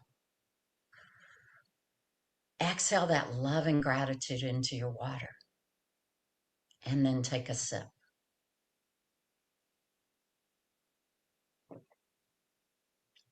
And what did you notice? There's a little hum. Yeah, that's great. I love that. Well, we did this. We had a bottle of water, just a water in a plastic bottle that you can buy. And our grandson was here, and we tasted the water. He tasted the water, and he said, "Oh, yuck, this is horrible." Because we have our own water, and we take water from the atmosphere and infuse it with frequency. So he's very used to our water. And he was like, "No, thanks," And then I said, grab the bottle of water and walk around and just say, "I love you" 10 times to this water. And he did that. And he came back, and I said, "Okay, now drink it." And he took a sip and he goes, "Oh, that's not so bad. Yeah, I could drink this now." And so it was just 10 breaths, 10 intentions, 10 words saying, "I love you" 10 times that can change a glass of water. Just like your food, do you pray or say gratitude over your food that you eat, that you ingest before you ingest it? When you go out to a restaurant, do you give gratitude for the people serving you, for the people cooking that food? You want to have a good meal out and not get sick? Bless it. Give thanks, give gratitude. Just like we need to give gratitude to ourselves for being a magnificent human being. Dr. Emoto always said you can use the Ho'oponopono prayer, which you may or may not be familiar with, but he would always say, water, I thank you. Water, I respect you. Water, I love you. And he taught us that to pray over the water, to give intention over the water. And one of the things that he did, he cleaned up the Yangtze River in China years ago. And he took his team down there and they put these little boxes on the tributaries of the water. And the boats couldn't get through. That's why he was called in to clean up the water. And every day his team would go to those boxes and act like they were doing something and sit there for 10 to 15 minutes. And then they'd come back in the afternoon and do the same thing.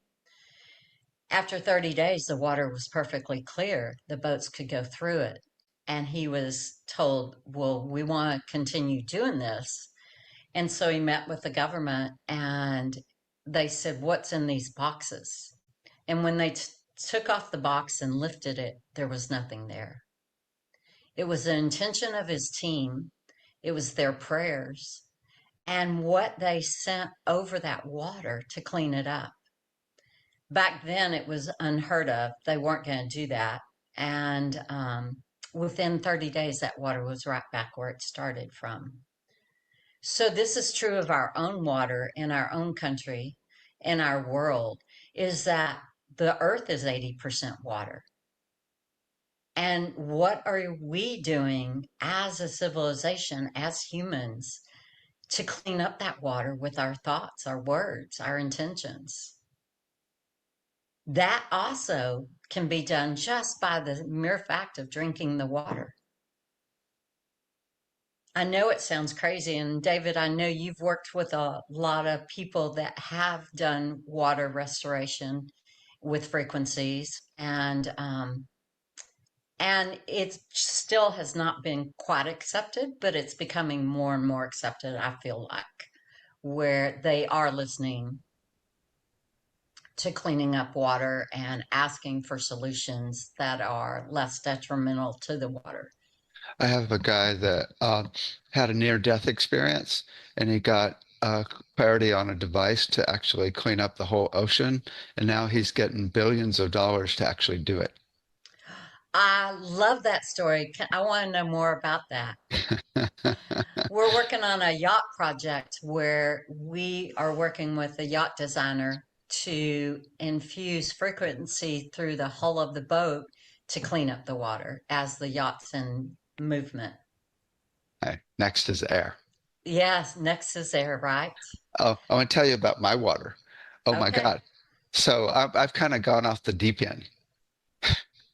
So first of all, I've never drunk water out of the faucet for 15 years. Mm-hmm. I go to a spring coming out of the rocks. And if you go to findaspring.com, they've got a list of all the springs throughout the whole world. And a lot of them have been tested.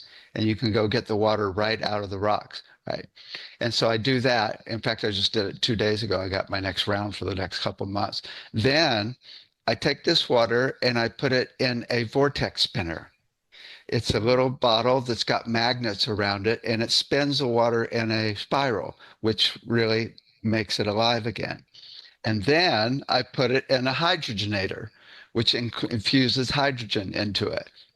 And then I put it into 3 flasks. A friend of mine infused with radionics, basically, different frequencies into 3 flasks for me, one for digestion, one for the immune system, and one just general. And he had to get the GPS of those flasks on my dining room table to be able to do it. And so I put them in those flasks and let them set for like, half hour or so. And so they're frequency infused with all this other stuff. Oh my God, it's like the best water ever. Well, we're doing a similar thing. We're working with a company that does atmospheric water. So it comes in from the atmosphere as a gas, turns into a water droplet, goes through a filter on the outside of the machine, we are infusing the machine with frequencies for hydrogen, oxygen, and the golden mean ratio for perfect balance. Cool. It comes into the machine and goes through filtration, and it adds pH to the water of 8.5 with minerals. And it comes out and it goes through a vortex that spins it, that creates the water that we drink. So we're also water snobs. I love it. I love it. Oh, the other thing I think it's really important to mention is plastic bottles are worse than the faucet. Oh, 10 times worse. Yeah, yeah, Especially if they get heated up yeah, and all that plastic goes right into the water. Plus, it yeah, turns into a chemical reaction that you're yeah. drinking. So, yes, that's the worst. Well, I have a friend. It's your friend too, David, Jonathan Goldman. And him and Addie talk and wrote a book about humming. And so a lot of people that are in this conference I know are professional sound therapists or professionals playing sound bowls and instruments. And I want to tell everyone out there that you don't have to buy an instrument. Your voice is the most perfect instrument that you can affect sound with. And And it's then free. everything And else it's is free. gravy, And it's right? free. And it's free. And you don't have to buy anything. So we're going to do a little exercise with humming and how it can change the vibrations within. So you're going to take another sip of water, and then you're going to put one hand on your heart and one hand on your belly. So take a sip of water. Now I want you to just hum.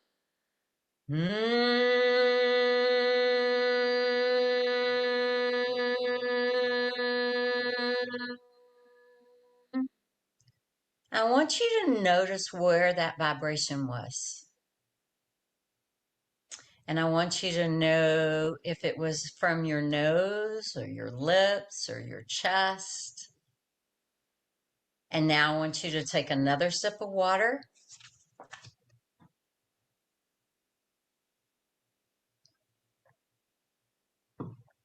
And do it again and notice the difference.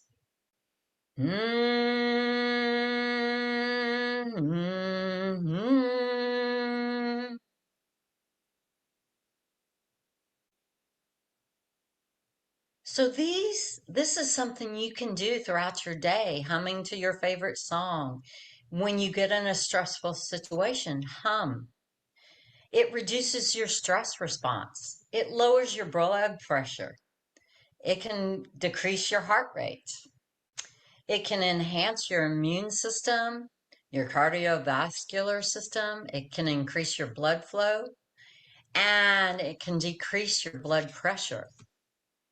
And so, what powerful thing can you do? I mean, you can use this anywhere, anytime you're in a situation where you need to change your vibration or change your perspective of that situation. I always think humming is like finding your way to bliss and liquid harmony in an easy and effective way. You can also, of course, do any vowel. Vowel Yeah. sounds, Mm-hmm. anything really, right? Yeah. You can, Yeah. I was one of those kids that was told, you don't have a good voice, you can't be in the church choir. And I believed that for a long, long time. And then I worked with someone and I said, I just want to learn vowel sounds. I just want, when I was taking your course, actually, about using your voice, I was like, I want to feel confident that I can sing in front of people these vowel sounds and these chakra sounds. And it turned out to be was I can do it. Anyone can do it. It doesn't take anything. It just takes that belief that it doesn't matter what it sounds like. If it's resonating and it's making you happy and it's making you excited, it's worth it. Try it in your shower, try it in your bath, try it in your car. Um, you know, and I really got into really being able to heal with my voice and show people how to heal and talk to their selves. And I feel like when we're talking about consciousness and changing consciousness and raising the vibration of ourselves and our planet, then we have to have some fun, and we have to, do things that are out of our comfort zone, go to things that maybe you've never tried, a sound bath or a sound healing or just humming, whatever it is. I think it's important to really be able to change your environment through simple techniques, living in the present day, drinking pure water, eating healthy food. All those are going to change. And I've one of the, also I've oh, also found to hum silently if you can't do it out loud. oh, I haven't tried that. Oh, it's so effective Oh, I because have it's to a try that. stable, consistent vibration is peace, and those are the vowels and the humming.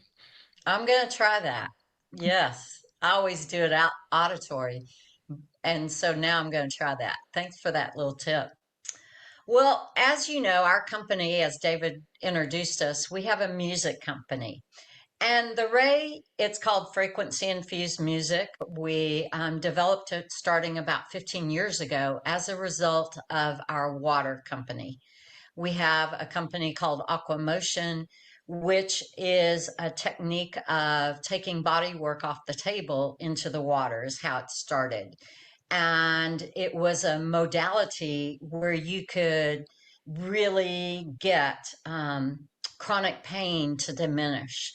I was a physical therapist in the water for years, and that's where I learned a lot of these techniques, was how to take people that are in chronic pain or in a wheelchair or have had a, stroke, or all the chronic things that they put people in water for in physical therapy. And the minute their body touches that water, if they haven't been able to be immersed in water, it completely changes their outcome. It completely changes their awareness of how they feel.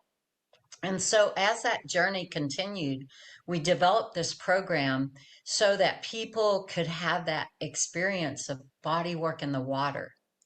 And we take it all the way up to orthopedics, where we can literally repair tears and strains in the body and heal meniscus tears if they're not torn off the bone and things like that. So we have many levels, but what we start with is flotation. And what that is that you learn to float another person in the water, whether it's your child, whether it's your friend, your spouse, your significant other, your grandmother, and our vision is that people should be able to be born in the water and that they can exit through the water eventually with harmony and peace because of that water holding all of the memories of our world. Water is the only element that appears in three forms: gas, liquid, and ice. And so it holds all the memories of our entire planet. And so if you could get into water with music playing underneath the water or on top of the water, and it's changing the quality of the water and it's changing the quality of the person, it's something to explore. And you know how it felt. What was your experience, David, when you floated, or were you floating? Oh, well, I was just in the hot tub, but I've been floating is like the best. Have someone hold you and underneath and just, oh my God, that's like my favorite thing of all, uh, in the pool. Yeah, our water program is called Aqua Motion Movement. And when we thought about it 15 years ago, we thought we're going to start this big movement and everybody's going to want to float in the water with us. And no one did. Nobody wanted to get that. We were in Colorado. No one wanted to get their hair wet. No one wanted to get from hot to cold. No one, looked good in a bathing suit. Nobody wanted it. The list went on and on. And we did a lot of work at 10,000 Waves and Santa Fe, and at least we could do our work there. And we tended to go to all hot springs and resorts to do our work in the water because everybody was ready for it. But now it's re-emerging. And what happened as a result of that is when they got in the water, they wanted to hear the music. And when they heard the music, they wanted the music to take home with them. And that's how our music company actually started, was making CDs for people to take home after they had an experience in the water. And so the combination of music and frequencies and water, I think, change everything. I think it can change the world. I think it can change us as a human. And so I encourage everyone out there to, even if they have these new little devices. I don't know if you've seen them, David. They float on top of the water and you can Bluetooth your music to them. And you can be floating and attach that speaker to your float and have great music. It's not under the water, but it's on top of the water. And it's just a fun way to, teach your kids or show your friends or spouse or something. We were fortunate enough to work in the Caribbean for about 5 years with Sandals Properties, doing our flotation and music and training their staff. And it was so revealing and transforming what people said after getting out of the water or after they floated their spouse in the water. Like, I never knew I could do that. And when we go into a resort or into the ocean or wherever we are, we always float each other. And pretty soon you look around and everyone's floating someone.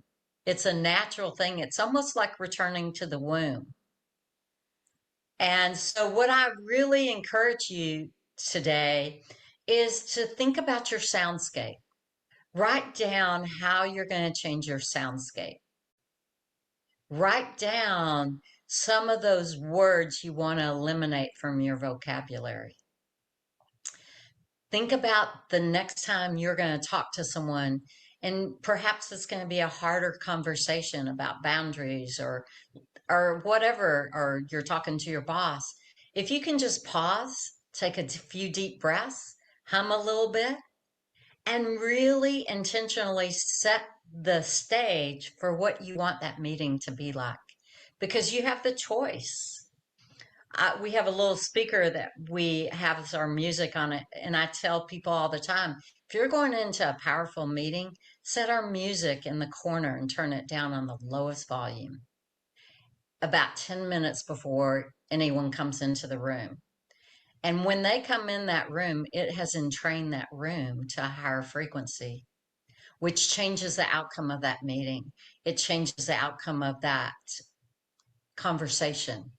And I know you experience this all the time, David, because you have an amazing school that does this. But you can tell just by a small shift in consciousness, or a small shift in those frequencies that are being played, or a small shift in the words that you're speaking, it can change a whole environment. And I think that's what we have to think about, is that with frequencies, we are using our frequencies for entrainment. When we create, our composer creates music, he does it with the intention of the condition he is trying to support or change.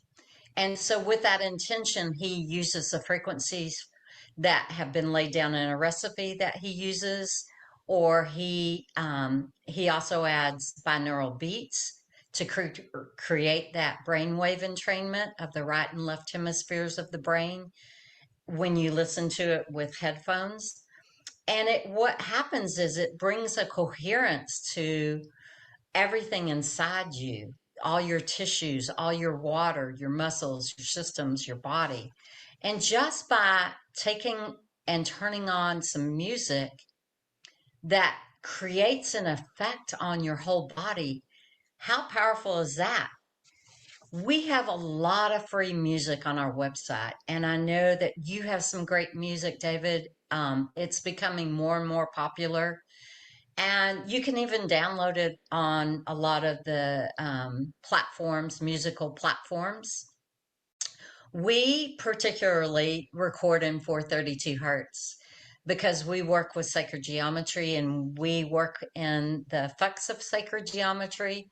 And we talked to John Reed and Nauseum about this, and I know he did his big experiment. What genre or what frequencies work the best, what tuning systems.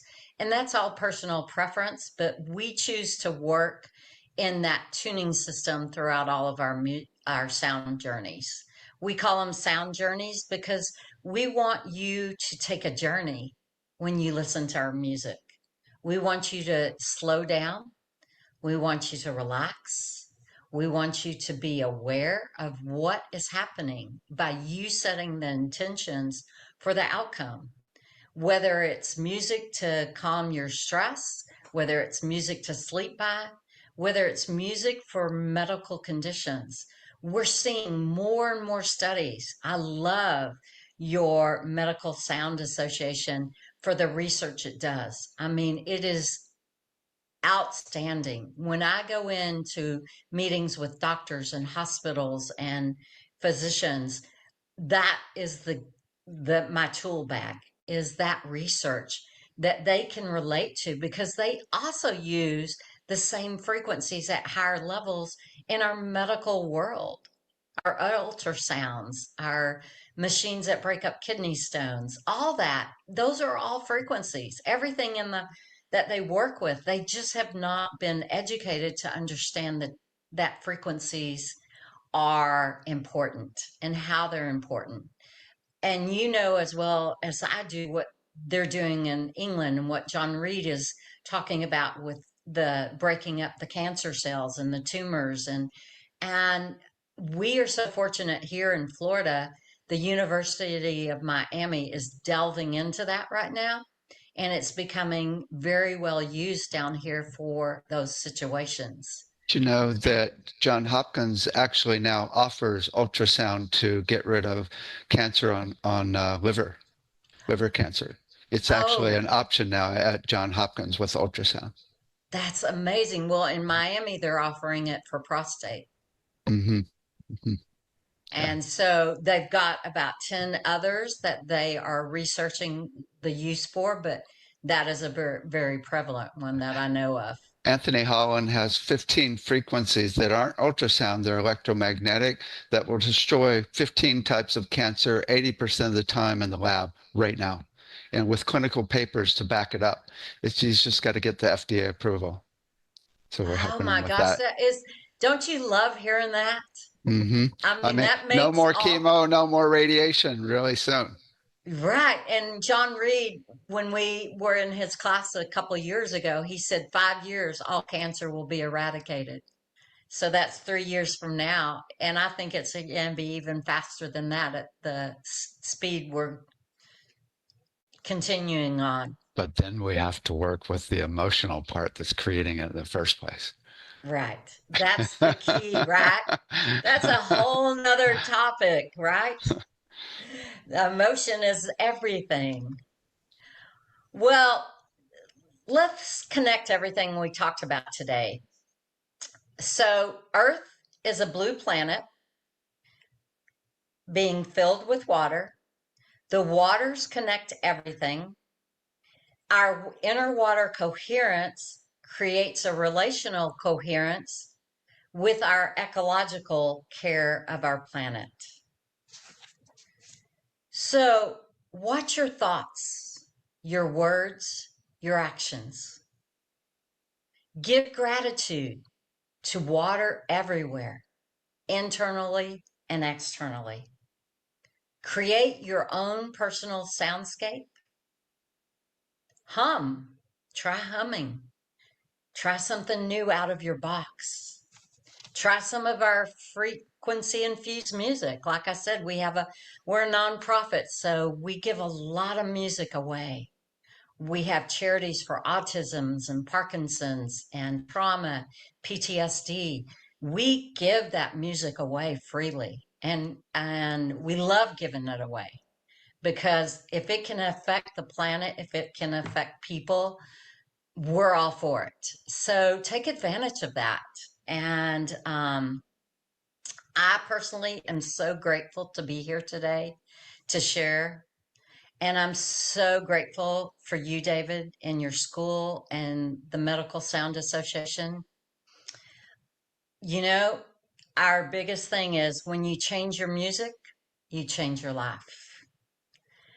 And I kind of like to just end on that and say, this has been an amazing time in our world. Take advantage of it. Thank you. And I think that's where I want to end. I just want to. I want to share one thing first Okay. that you might find really cool for the music.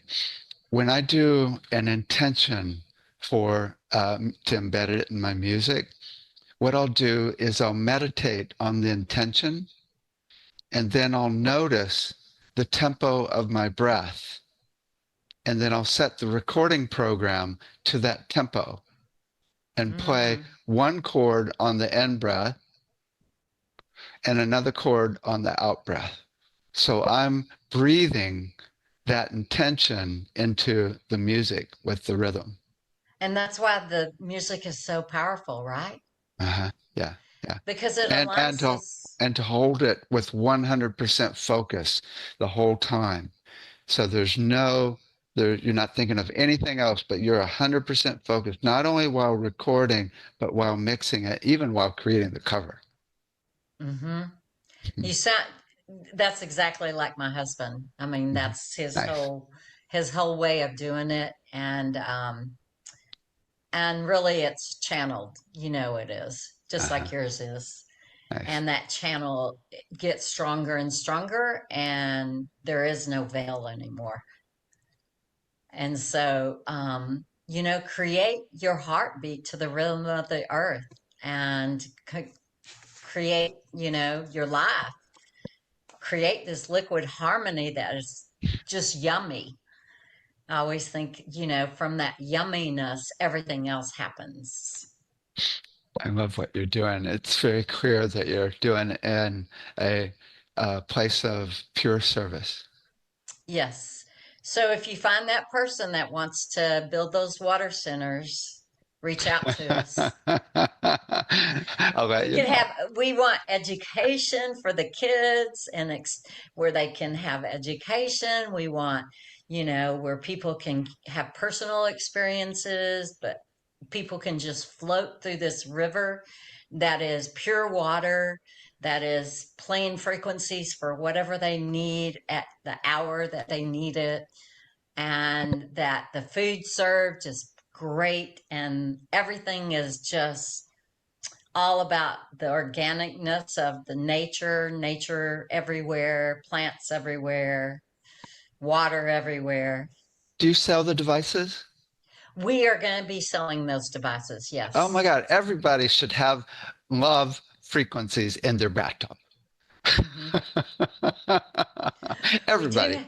We have a lot of frequency delivery systems now, but this is our latest. It should be out. It's just going through the final testing and protocols and all that. Cool. Should be out by January.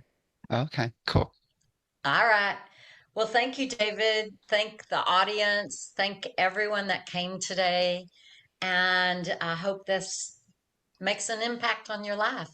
Yeah. Thank you for everything you do. Thank you.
Hi there, welcome to another presentation of the Globe Sound Healing Conference. Now we have Norm McVea. Hi, Norm. Hey, David. Welcome, welcome. So, Norm has a PhD in research psychology and for over 45 years and has done ongoing energy research and product development in EFT, energy psychology, heart rate variability, biofeedback, psychotronics, sacred geometry, action at a distance, and altered states technology. He was trained in Gestalt therapy, sensitivity training, NLP, Advaita Vedanta, and biofeedback clearing. He was a personal consultant to Werner Erhard of EST, and was director of research at EST. He also founded Introspective Technology Services, where he developed GSR biofeedback instrumentation and applied communication services, where he trained and coached thousands, and Oxygen Research Institute, the second largest psychotronics company in the U.S. Norm spent over 20 years researching sacred substances in a quantum physics lab. In 2011, he co-founded Coherent Coaching Institute, an online institute at coherentcoachinginstitute.com and iblissnow.com, where he authored 7 books, the latest being High Tech Alchemy Meets Ancient Metaphysics, and this is where his products are offered. Welcome. Wow. What have you been up to lately? Well, about the same research presentation. I should tell you, David, there's a black bar running across my screen here, right about where my eyes are. Do you see it clearly, or do you have a black bar? No, I don't see it. Okay, well, well, okay, that's the way that is, and I'm glad to hear that. Okay, well, I've been just doing this same old research. I worked in the quantum physics lab for 20 years, and I've developed a lot of technologies out of that and learned a lot from the quantum physics lab and from the research we did. We analyzed and measured the energy of about everything that we came across in our lives. We had a $22 million grant to do it. And so it was all the questions that I really wanted to find out about that I never knew the answer to, that I heard theory about, but I wanted to prove or disprove those theories. And it was a great chance to do that. We developed our own equipment, our own measuring equipment, and that was a real opportunity. Excellent. Okay. So I got the big question. If you had all the money in the world, what would you do? I just keep doing the same thing I'm doing because I'm really enjoying the game and I have no intention of giving it up. I love doing other, sports and other kinds of things, riding my motorcycle and stand-up paddling and all that. But I just keep doing what I'm doing because I love the game. I love talking to people, and I mean, the most amazing part, I say, is getting into countries that I would never be able to get into in a regular world without the internet, and getting a chance to talk with people in China, South Korea, North Korea. Probably shouldn't say North Korea, but yeah, they come from North Korea too, and Thailand and India and countries that some of them I've been to, some of them I never have. But it's just amazing to hear what they're doing and what it's like with the freedoms that we have in terms of lack of suppression compared to what's going on in some of these other countries. Hmm. Wow. So would you say your main focus is raising consciousness for people? Yeah, I would say that. It's been that for since 1967 when I first started in practice as a coach, consultant, and later as a therapist, and then in research. That's been my whole game. And I was trained by Dr. Richard Alpert at Stanford University in the use of LSD psychotherapy. This is back in '66. I'm an older guy, and so from that point on, it Baba opened Ram me Dass, right? who later became Ram Dass, Uh-huh. and it opened me up to possibilities and endless possibilities that I didn't even know existed. I mean, I thought I was a meat body, mowing the lawn and carrying out the garbage, and I didn't know that it was a belief that I had that I was a meat body, a regular kind of body. I didn't know that I had a connection to a consciousness that made the whole universe happen. I thought that was only for people that, wore robes or beads or chanted or went to confession or didn't, etc. My first psychedelic experience when I was actually in high school at Berkeley High. I was with this woman that was really heart open, and I saw love for the first time during psychedelics, which is a really big deal, right? And then she gave me "Be Here Now" by Ram Dass, and that changed my whole life. From then, I basically became a devotee of Ram Dass. It was like my main way of learning about the world. I understand that. It changed my life. I started getting psychotherapy when I was 13, and I was a troubled kid and had a bad relationship with my mother. And I started getting psychotherapy. And I went from being a failing student my goal was to have a job in a gas station. And I had one for 2 weeks. I got fired because I couldn't count money, couldn't talk to people, and was dysfunctional. And so by the time that I got into college and started studying psychology, I was an A B student. I barely graduated from high school. I was such a screw off. Wow, wow. Okay, so I'm really looking forward to hearing your presentation. Give us an overview and then blast off. I'd be glad to do that.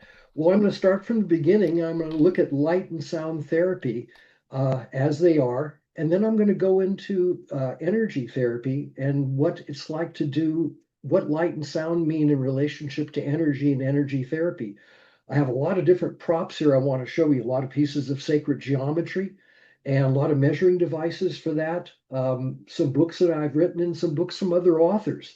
And I want to paint a picture of where I think it's evolving to. And at the latter part of it, I want to show you guys what's possible and how you can digitize sacred substances. And I have apps for doing such. And those digitized sacred substances are available for download. We've been doing this for about 20 years. And it's possible to utilize sacred substances without having to do anything illegal and to cut the cost a big time and to do things you could never do with the actual physical substance, but you can do with the software and the apps that I have set up.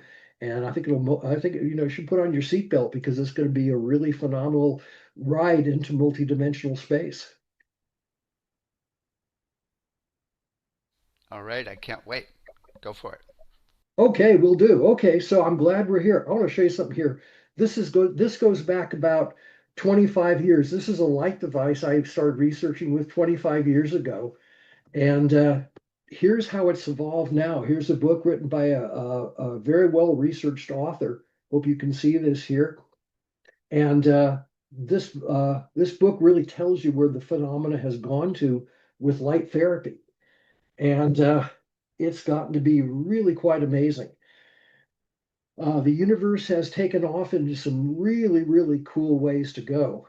Now, see, I see, whoops, I see a picture of you there, David. Are we still in the presentation? Yes, yes, I Oh, just good. Okay. So good. let you So take off. I'm glad on that one. So just want to give you an idea. Here's a piece. Well, I'll go right to this.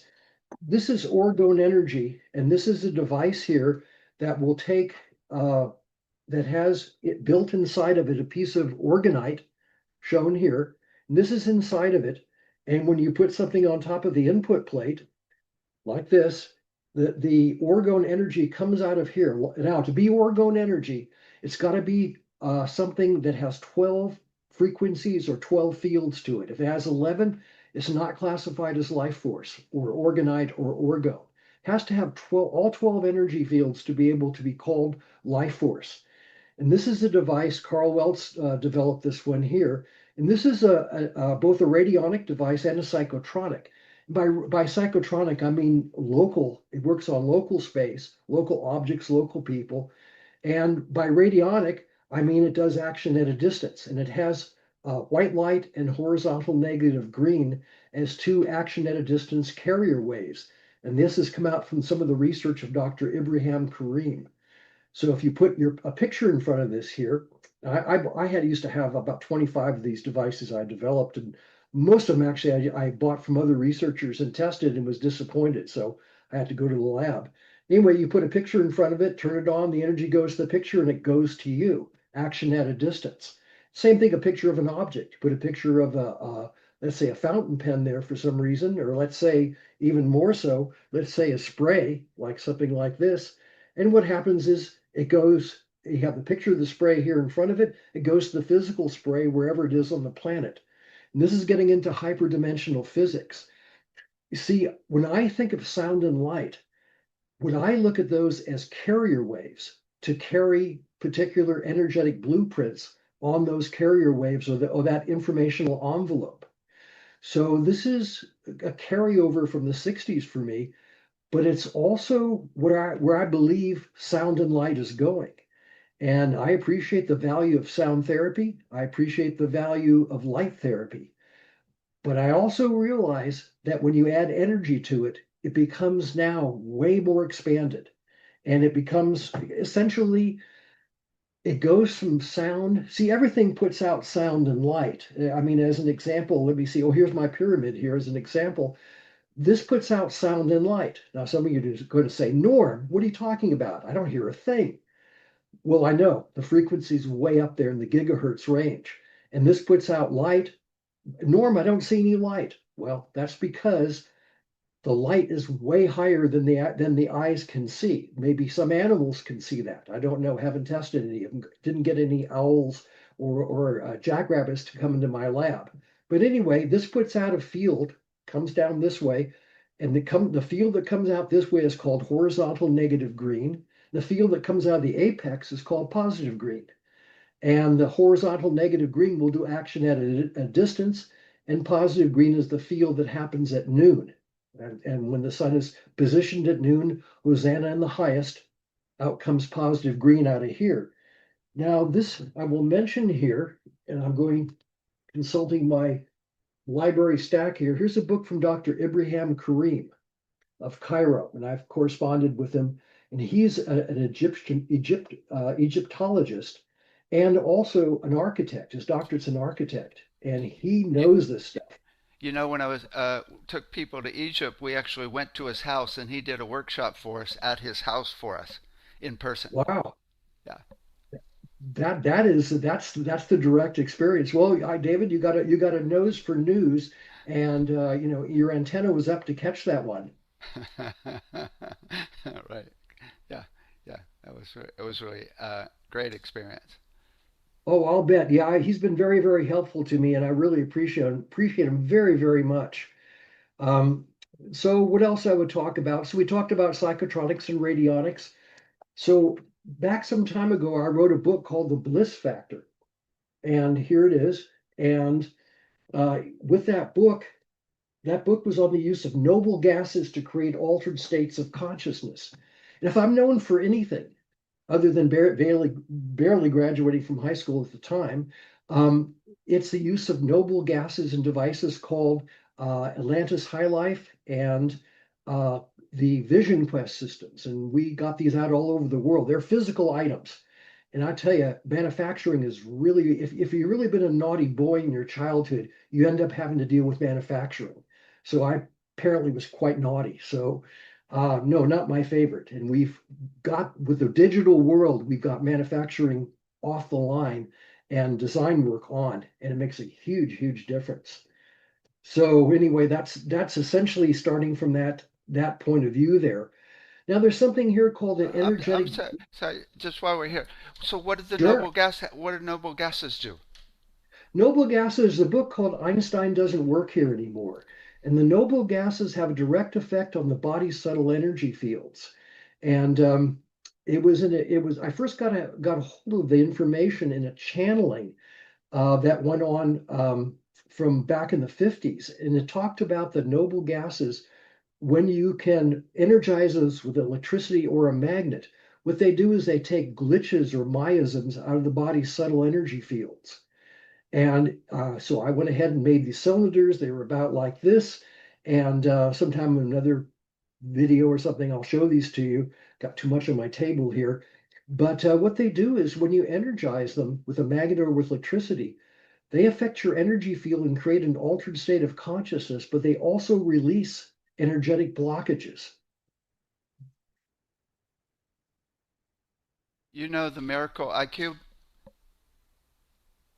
We've got No, that one I don't know. it's Robert Loy, who just passed away last year, and Robert, it's got three Tesla coils that surround nine inert noble gases, and it puts out a scalar wave for 30 miles, and we play music through it, and it creates scalar waves, and in the room where you can play all different types of frequencies, and it affects the whole neighborhood. I can relate to that easily. We used to call them the Atlantis High Life, and we'd put them on top of speakers. And what would happen is they'd create a big field around the speaker, and then the speaker would pump through it. The sound would go through it, and then by going through it, and the sound is a carrier wave, much as I was describing sound and light, and the carrier wave would attach to the energy field of the molecules, atoms, and such, ions, and the sound would come to you. And when it came to you, it was energized. It had a wonderful altered state feeling. And we use xenon, argon, krypton, neon, and a few other ones. And those really got out to the world. We actually, the funniest thing on those is there was a milking farm in Ireland, and their cows produced more milk by measurement when they had that device on. So happy, contented cows, I suppose. Cool, cool. Yeah, we commonly have people walk in that are very psychic, and they're like, "What's going on in here?" Cool. Okay, go ahead. Okay, well that's great. Yeah, well, so yeah, really I excited about where you had a chance to put yourself and some of the research you've been able to do. This is a toroid, and what it does is it puts out an energy field, and it does 133 megahertz. Or sorry, this is gigahertz, and it puts out white light. And there's ultra, infra, near, and white light. And this puts out all three of those, or all four of those. And this is an example of a piece of geometry. And it puts out an energy field. So if you're putting music or playing music through this, let's say this is in front of a speaker, and I'm not selling these or anything, I just use these in the research. But if you put this in front of a speaker, what will happen is the sound going through it, just like as before with the noble gases, it gets charged up with the white light energy field.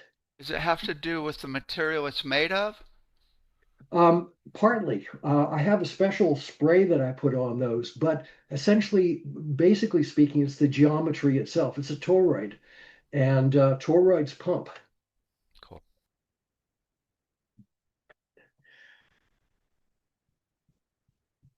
So, okay, so now we get into, so that's Dr. Kareem. I want to show you something here, and David, it's going to be hard to scoop you on some of the research you've done, but I'm going to make a wild attempt here. This is a book. This is from the French radiesthesists, and this is when Napoleon raided the tombs in Egypt and took this back to King Louis in France. They were hidden in a vault underneath the Louvre. I tried twice to get in that vault when I went to France, and I could not get in. And but this was researched in the 40s, and there was a team of scientists that started the research project. And essentially, they published all their research, which is 40,000 experiments in this book. I got this stuff. It took me forever to get a hold of it. Finally, I got it. And what it does is it talks about essentially that if you publish the research from these various pieces of geometry that existed in Egypt, it's going to destroy the world of energy, the world of medicine, the world of psychology. It's going to change everything. And they advised not to publish this information at that time. That's how interesting it was. In here is the inside story of the measurements of many, over 1,000 Egyptian artifacts, and probably 200 or 300 top ones are covered in this book. Did I scoop you on this one? Say again? Or did I scoop you on this? Have you seen this book before? No, Oh, no. good. Good. I have to get up pretty early in the morning to get something you didn't get a hold of, but I got you on this one, brother. So that one came through Dr. Kareem's connections, actually. So that kind of gets back to you and your work there. So I'll show you What's now. what's one of the main things you learned from the book? I learned how to use a universal pendulum. Here it is. And this is a measurement device where you put it in neutral like this, and it's adjustable to any field. And so when you get a field below you that you're measuring that goes into resonance with the setting on this, you get a clockwise spin. So you can determine what energy fields are in unknown substances. Now, we built equipment out of this that actually does it all digitally. And it's like a spectrum analyzer, like a gas chromatograph, which heats up a substance, and then what the frequencies of the energy coming off of it is being measured. Now, ours is not a gas chromatograph, but it's like this device, except it's done automatically, so the human element is taken out of it. But this is called a universal pendulum, and this came from Dr. Kareem, actually. Actually, this came from Robert Gilbert, one of his protege. So you And use so, that a lot to really test your stuff to see that it's really working. yeah, if without the measurement, here's another measurement device in another universe. This is a piece of biofeedback equipment, heart rate variability monitor, clips on your ear. And when you go into essentially a theta state or an alpha state, it'll light up accordingly. And if you don't, if you're in a beta state or something else, lights up a different light. So this is a very good piece of equipment. Actually, the insurance companies use this to determine a whole lot of things. And they've done a lot of research with it. And it's essentially a medical psychological device. And my major as a psychologist, or being trained as a psychologist, was in the use of biofeedback instrumentation. I've always been, gadget, electronically, or instrumentationally oriented. And I also, after doing a lot of the research, I wrote a book here, and here it is, High-Tech Alchemy Meets Ancient Metaphysics, a study in high magic and altered states. And this book's available on our website, and this is the latest book that I've written. And this takes into account 20 years of research in the quantum physics lab. And people will ask me on the phone and by email for a lot of questions. And so my answers to their questions was put into this book. And it has diagrams and such like that in here. So this is my way of not having to answer the same question over 150 times. And so it's here, and this is on our site, and this comes with our basic equipment, some of our basic offerings. Uh-huh. But I like writing. I like writing about as much as I like giving workshops and seminars, so I do it. I'll also mention, since we're on the subject here, I'm going to mention and plug an author. If you wonder what the Philosopher's Stone is, or you're ever interested in the Philosopher's Stone, and believe me, my step grandfather, Alan Porter, used to talk to me about the Philosopher's Stone when I was 4 or 5 years old. And I can't believe he kept talking to me because I was playing with trains and planes and everything else going on. I hardly paid attention to him. But he was a master Rosicrucian and had been to Egypt many times. This book will answer your questions of where the Philosopher's Stone comes from and what it is. This is the best author. He's got many books. That's PD. This is PD Newman, and this is Angels in Vermilion. I've read at least 75 manuscripts from the 14th to the 18th century on what the Philosopher's Stone is, and they're all encoded. Very difficult to understand, drive you around the bend, at least it did me. This guy sorted it out. He's a master mason, did the research, and this book here will explain more about what the Philosopher's Stone is and the practices of mystery schools in Egypt and Greece, etc., than any other book I've seen. I don't sell this book or anything, but P.D. Newman is one spectacular researcher. Give us an overview of what it is, the Philosopher's Stone. Essentially, it's DMT, dimethyltryptamine. Oh, it's DMT drugs. from the acacia plant. And if you read the manuscripts like I do, you'll see that they say that it's underground. Well, of course, it's underground. It's the roots. It's the roots of the acacia plants. And the mimosa has it also, a lot of mimosa species also. And it's organically produced DMT, and it's on the leaves, it's the bark, and it's the root, but particularly the root. And I advocate, well, I have an app that does it, so it's a lot easier to do it that way. But you could microdose with that. And it is what the researchers have said essentially with magic mushrooms in Italy is the best antidepressant they've ever seen in microdose form. Cool. So this book here, if you haven't got a chance, oh, by the way, here's mystery. This is what here's what it looks like here. This is the symbol for the Philosopher's Stone, and you'll find that in the book also. So, and then, oh, one other thing I want to just take a quick sidetrack. I like coaching people. I have done quite a bit of that too. And here's my book on coherent coaching. And I teach people how to use the heart rate variability monitor here in combination with it. And it makes coaching and therapy so much easier. You can get to core issues quite quickly. And I've racked up, I know this is going to sound hard to believe, like I don't have a life, but I've racked up about 14,000 hours of delivery and training. I used to train therapists in a graduate school for a master's PhD in psychology.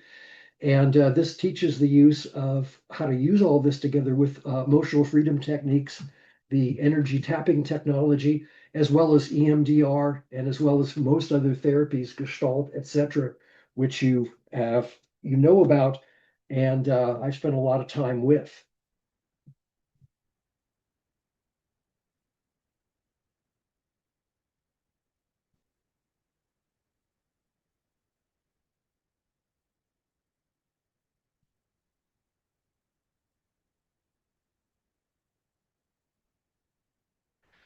So I'm going to go on to now to our sacred substance copiers. But before I do that, I want to mention, so what we've done is we've learned in the lab over the 20 years how to encode the energy field of sacred substances, of sacred geometry, just about anything that produces a good energetic effect. We've learned how to encode that into audios and videos and JPEGs and PNGs. And these now become apps. So this is an example here. And I'm going to hold this up on the screen, realizing there's so much lighting in here. It looks like the sun at noon, but I'm showing this here. And this, when you take something, so here's a sacred substance copier. And when you take something, let's just say one of my favorites here is this coconut infusion. You put it on here for 30 seconds, it'll charge it. If you want more charge to it after you've tasted it, put it back on for another 30, and another 30, depending upon how much charge you want. This is for microdosing. This is not megadosing. I'll show you megadosing. This is megadosing if you leave it on. And there's this app here. If you leave it sitting on here and you run it, let's say overnight, you will get something that will be quite powerful. I have various customers in areas like China where you can't get sacred substances, and they charge up Tic Tacs. And I have an ecstasy. And by the way, I want to put in a disclaimer here. I don't sell drugs. There's no back door to this place. Nudge, nudge, hint, hint. The magic words, you say David's name, show me David's picture. You can get the, I don't sell drugs. I never have. I mean, well, 60s, of course. But those are mostly sharing because people made obscene gestures at me unless I got them something. So that was way back in the 60s. But no, there's no Silk Road here. There's no physical substances. I don't do that. I do this because it's legal. I don't want to learn how to play cribbage in a small space. And so I don't want to end up in the can for any reason. I wouldn't do it. So these go by download or by email to China, to North Korea, South Korea, all sorts of places. And they just put something on there. I'll tell you what else charges up really good is honey. Here's honey, and this charges up really fine. If you leave this on the Megadose app for about a day to a day and a half and do a sniff of this, I'm not even talking about taking it orally. I'm talking about doing like 5 or 6 sniffs. You'll get a nice microdose of whatever the app is. This app here happens to be magic mushrooms, but I've got as you might imagine, as a child of the 60s, I've got probably 55 or 60 apps easily. um, Ketamine, magic mushrooms, DMT, on and on you go, oxytocin, and then the energy field from various objects like the Russian pyramid or the King's Chamber in the Great Pyramid of Giza. And I'll tell you something else too. It's mind blowing on this one. If you take gold, and I have an app for gold, and you take that and you put, let's say, here we go with honey on here, and you run that overnight, you'll think you've made a microdose of a drug, because the gold, when amplified sufficiently by about 1 billion times, becomes extremely psychoactive. And this is something that's not well known, but gold is the most unusual compound that I've ever worked with. And Dr. Hal Puthoff, who's a friend of mine from a long time back in 68, 69, his Institute for Advanced Studies, he put gold brought it down to absolute zero, and it moves around in the chamber. In other words, it's here, and then all of a sudden it's over here, and it's here, and now it's here. And what he says is goes into hyperdimensional space. It changes location by going through, discreting into a dimension and coming back, having gone through space-time continuum and having moved in physical space due to its hyperdimensional, the qualities of gold. So gold itself is really an unknown. I don't want to say that too loud because the government will make it illegal, saying, "Oh my God, people have been wearing gold forever anyway." So I'm not the first person to catch a hold of the value of gold, but I will say that I'm the first person, probably that I know of at least, and probably could be others, that can make an app that uses gold, and you can charge up various objects that you have. I started showing you some of these here. This one here is an example, is a dropper here. Open this up, take a couple sniffs, or put a few drops under your tongue. There you go on that one. You can You could put also you can put water on there too, right? absolutely. I'll tell Mm. you what works even better is anything that has pentacarbon sugars in it or sugars. Mm. Those work really good. Somehow the sugar takes the charge. You can also use a phone and charge it up like this. Uh-huh. Now, probably the most popular one we have is aromatherapy. And this here is not aromatherapy. This is lip gloss. But here's the thing, it works really good. So what I do when I go to a club that I might have, let's say at a casino where they're maybe not open to me, I'll put this on my lips like this, and so it looks to everybody there that's watching me that I'm putting on lips gloss, but it comes by my nose and I sniff it, goes around like this, I sniff it again, and then I put it on my lips. Pretty good altered state. This one here is ketamine. And this is, I have the app for ketamine, and it makes a microdose to medium, that stuff is $600 to $800 a bottle. And you can make this stuff for, like pennies compared to that. So I never was in love with big pharma. So here's my chance. Here's my great, great, blessed revenge. What's your favorite one? It varies day by day. Uh-huh. I like cocoa leaves in the morning to get me going. Have various items charged up with it. Here's a spray as an example, and I like that one. Then during the day, I like DMT. I like this coconut water a lot, and I also have, to answer your question here, I have these in gum and mints, and they work really good. And aromatherapy is probably the most popular because you just take a couple sniffs of the aroma and you're on, like peppermint or spearmint or something like that. Hmm. At nighttime, I like to kick back more. And if I'm undergoing something I want to work through, I like ketamine or the DMT microdoses a lot. The Uh-huh. DMT is it is just amazing. I know why they call it the Philosopher's Stone, and I know why it's the secret within so many mystery schools because it has a cognitive property to it, a consciousness expanding property with it that doesn't distort my ability to function. Matter of fact, it improves it. It Uh-huh. improves my ability to find words, find sentences, write copy, give lectures, all sorts of such. So I think that is just incredibly good. But I'll also answer your question in another way. Here's what else I do here. These are stones. I paid $5 for these in Bali. Okay. Here they are, just stones. Put those on here for, let's say 30 seconds, take them off, put them on here for another 30 seconds, wear them. Put them on your left wrist. Left wrist is input, right wrist is output, or right hand. Same thing with eye, ear, and feet. Uh, and I like these a lot. And the only thing I like better than that is what I'm wearing, because this gives me a dose of this one here is ketamine, and this one here is DMT. And I wear these all day long. And if I get stressed, I put them directly against my body like this. And if I get unstressed, which I do, then believe it or not, I do get unstressed. And I put these here and I wear them like this. Now, all the blood flowing through to your brain flows through this kind of toroid. Where did I put that? Well, you remember that. That toroid goes around your neck. And I started out learning this by putting that toroid around my neck and realizing I get into a nice altered state and it charges the hemoglobin in my blood. Now I don't wear that silly toroid around my neck because I look like a dog collar or something, where I just jump through a hoop at a circus. Now with this, hey, it looks attractive. Well, you can charge up your own jewelry, and this is probably my ultimate favorite object. And when I put this in various combinations, see, if I was using physical drugs, I would never mix ketamine with DMT or with magic mushrooms or the Great Pyramid of Giza or Tibetan tonkas, which put out a field in their own, which is phenomenal.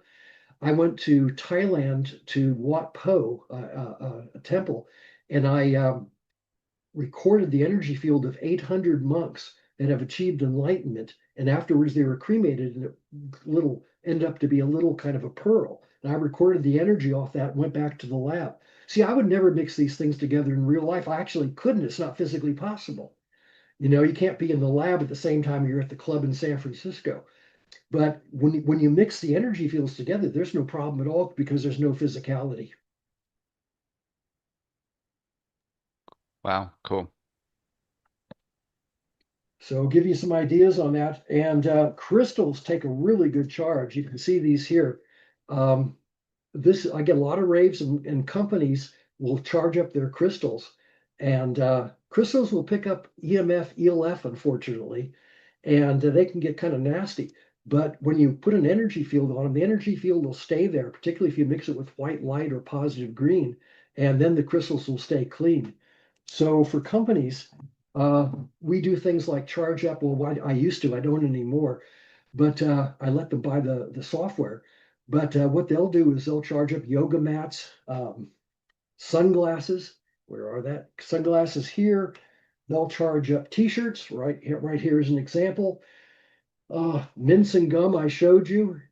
You can charge up so many things on the sunglasses. The light coming through the sunglasses, once they're charged, will have the energy field on it. It's just like the sound and light going through the toroid or the ring that I demonstrated.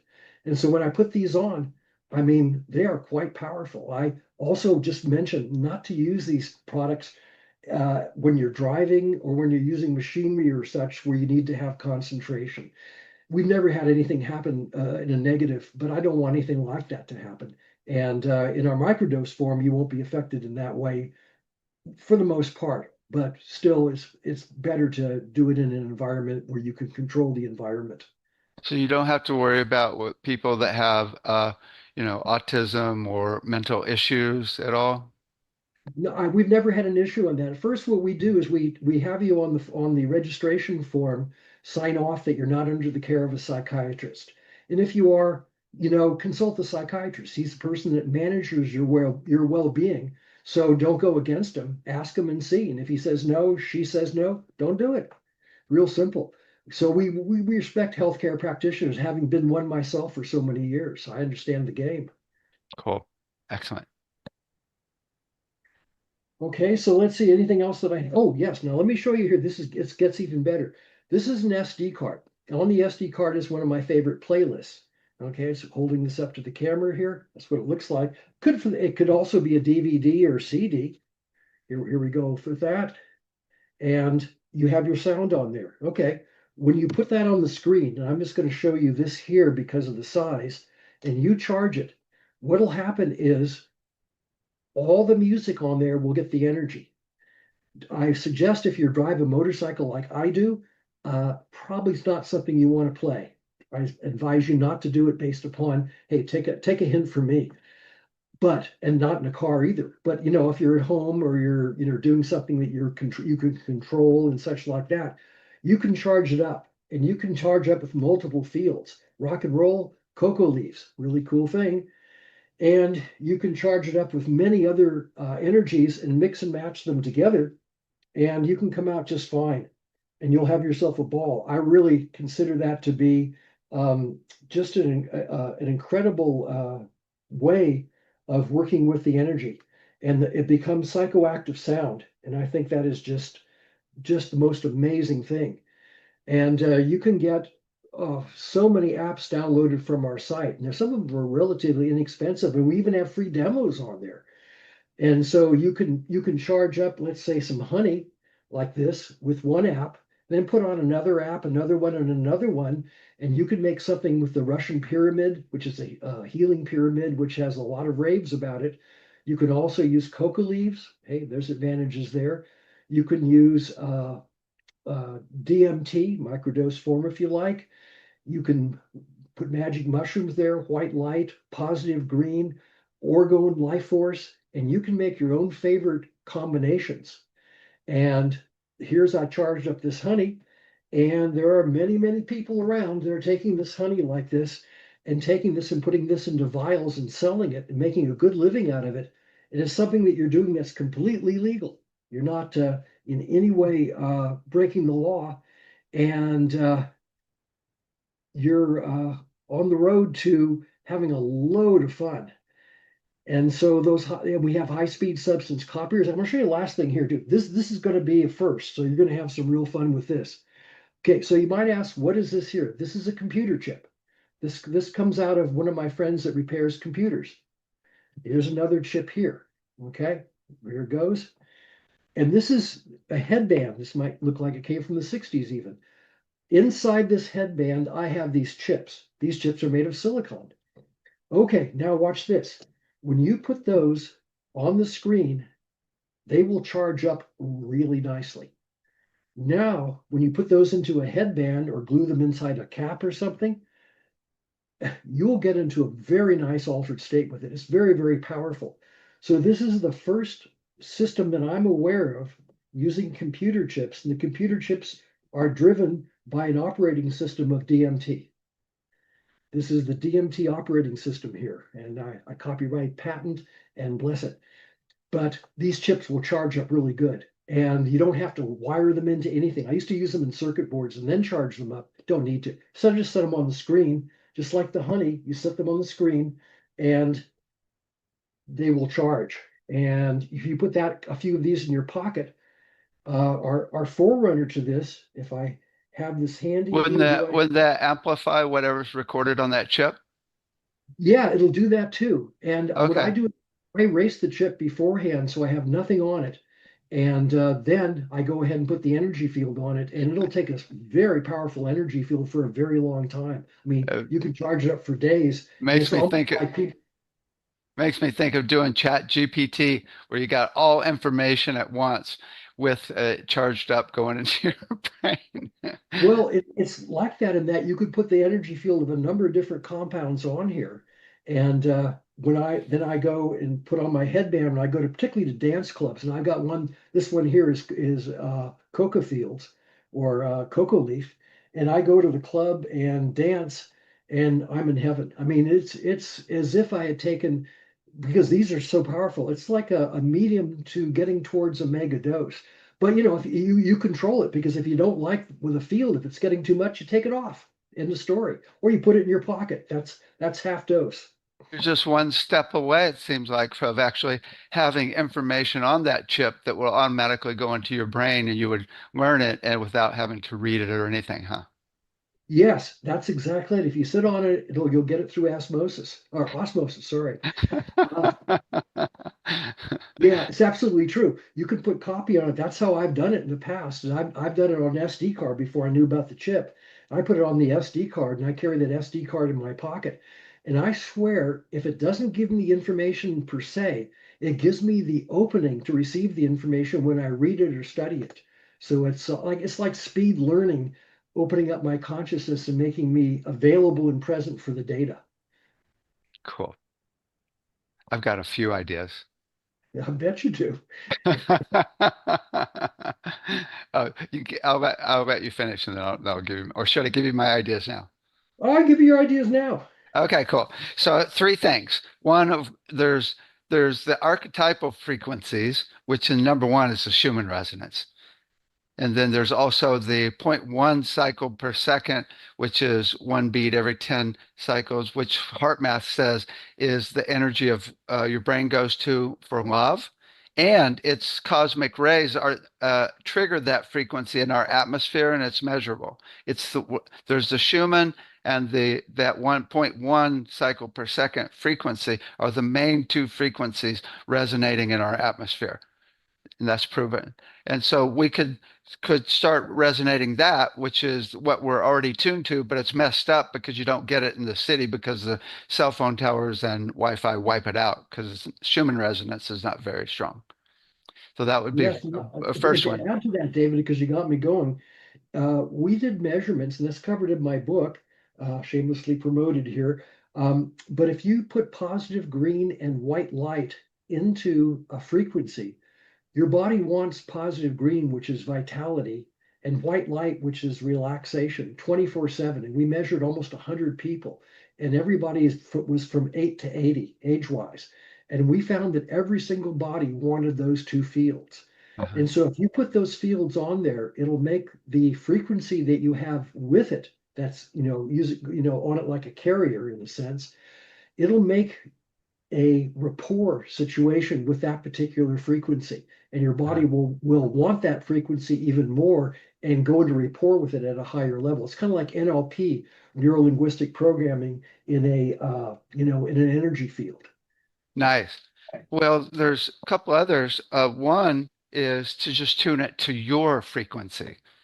And Yes. that's what I do is I find your metabolism frequency, and then I've got music in delta, theta, alpha, and beta for you. So we could totally take that and use the app to actually transmit into you your frequency where you're at peace, where your immune system works the best, where all organs go into alignment, where you're the most creative, and it's a portal to other dimensions where you're one with the universe. Wow. Yeah, I follow what you're saying. Yeah, it's your kind of creativity and your openness is going to make the field, as you're doing, expand like incredible, because they don't really realize what's available with light and sound, particularly Yeah. sound in a lot of cases. But here's the best. Oh yeah. Source. The very best is source and universal love. When you are one with the universe. So, and I guess that's kind of what DMT does in a way, or I mean, I think of source as all frequencies. So if you Mhm. and I've got a meditation where I have people tune into all frequencies at once, everything from the movement of the galaxies to the movement of the atom and every frequency in between. And if you can do that and then transmit and then put that in the app, oh my God, that's really cool. The only problem you have to deal with is where if people are one with the universe, why get out of bed? Why go to work? Right? Yes, when you're one with the universe, there may be no bed.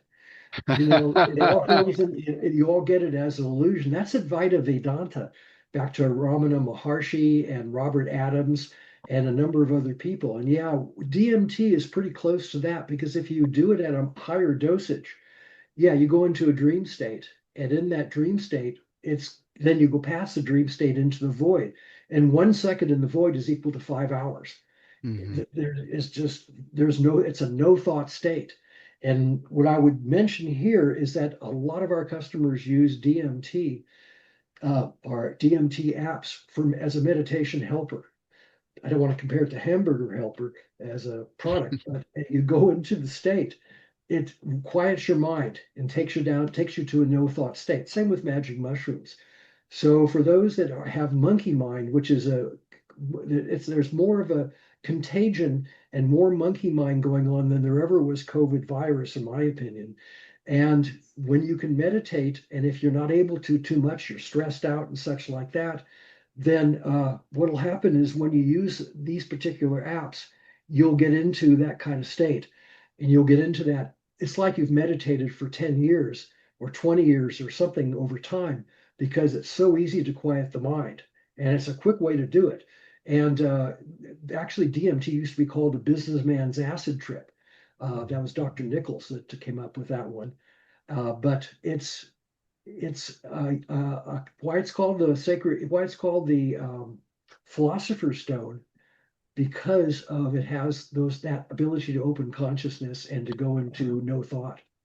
And then there's love. Have you dealt with love? Worked with love? Um, I mostly have used, or what I've heard, it was when I used to take ecstasy back I haven't taken a physical substance like 30 years, but when ecstasy was legal and I took it, yeah, that's when I had the biggest heart opening. I remember Yeah. looking Yeah. around my house and saying how successful I am. And then realizing as I went into the state of that love, that's not success at all. That's just accoutrements of something that represents something that's a representation and a symbol of something else I don't even experience that much. So that's why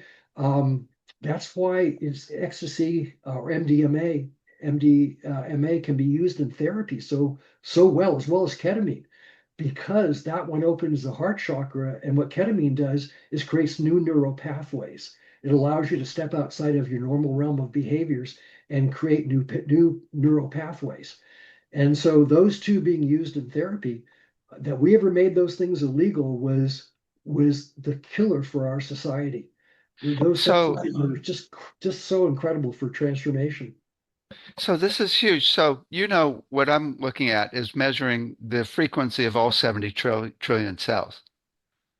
And then, Small task. yeah, right. And then measuring the relationship between them using AI, because even if they're different from person to person, the musical interval relationships will be the same. And then once we have that template of perfection, we could totally program that in to resonate people into their template of perfection. I'm serious. Yes, and where I'd come from that is making an app that they can charge, because I can tell you how many thousands of people have used our apps. You can make an app to charge up your t-shirt, your sunglasses, your cap, your jewelry, whatever, and you could have that field available as much as you wear those clothing Uh-huh. 24/7. If you want charge up sleepwear, you can go on and on and on. And then you're not limited to a small locale. You're all over the world. And I think you I mean, find, this is a whole new medical system with an assessment tool that's really detailed. You could totally feed that assessment into the app and then totally resolve whatever you have at any level. yes, and you can also, if it's an app, you can email it or have it downloadable to China, North Mhm. Korea, South Korea. We're all over the world that would never get to your store in Sausalito. And these people could buy that and have it available 35 seconds after they've paid for it. Bang. And there it arrives at their computer. So this is what I always think of to take it the next level. I always think of it is the more ways you lead a horse to water, the more chances it'll drink. So I'm Mhm. thinking, let's do sound, like whether it's a sound table, let's do electromagnetics, let's do light, let's do infrared, let's do ultrasound, let's do microcurrent pads, and this, and scalar waves, and do the whole thing at once, and then that horse doesn't have a chance but to get high. Yes, exactly. That horse is gonna crave an altered state like it likes oats. And you absolutely got it. You made a huge contribution. And now, from my point of view, and point of view of my own research, is to make that available to as many people as I can, as less expensively as possible, and as easy to use. And the Hmm. key is easy to use. When I had my Atlantis High Lifes and the noble gases in the cylinders, people they dropped occasionally. There were circuits that malfunction.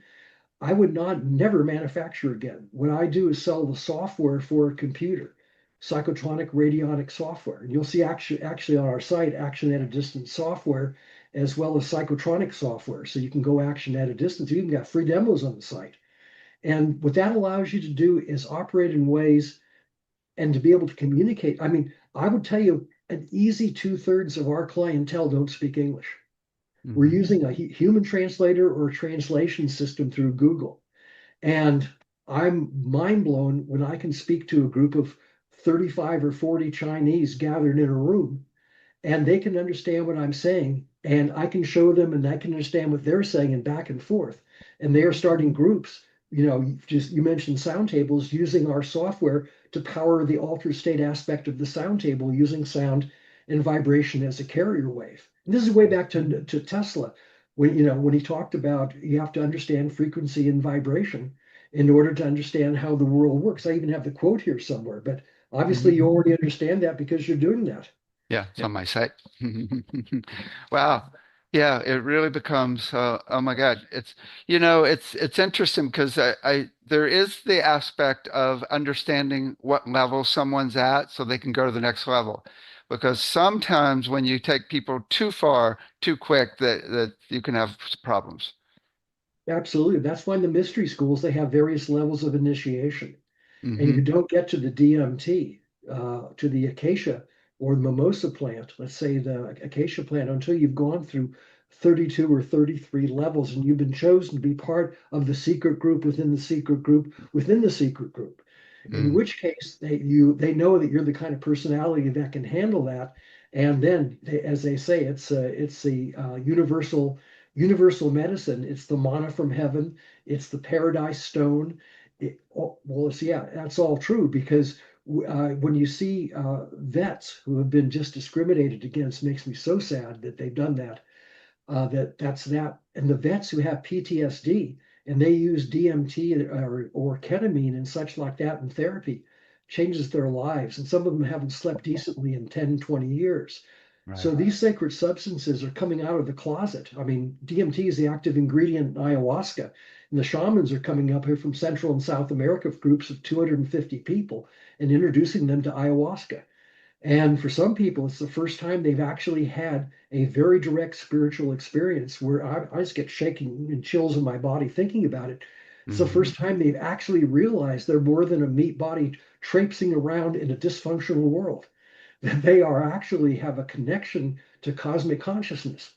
And that changes their lives. That's so transformational. It was for me. Yeah, yeah. Oh my God, I've been asking people for 10 years in my workshops and open houses, how many of you have been one with the universe? And it's normally less than a third.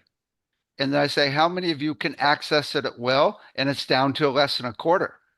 And then I say, how many people have experienced universal love? Same thing. Most people don't even know what it is. It's easier to own a Porsche, which I've owned several of them, and it's easier to have a swimming pool, which I had a couple. But you can't swim in universal love or cosmic consciousness. Now, if you charge the water up, now you got something. Okay, I'll give you that.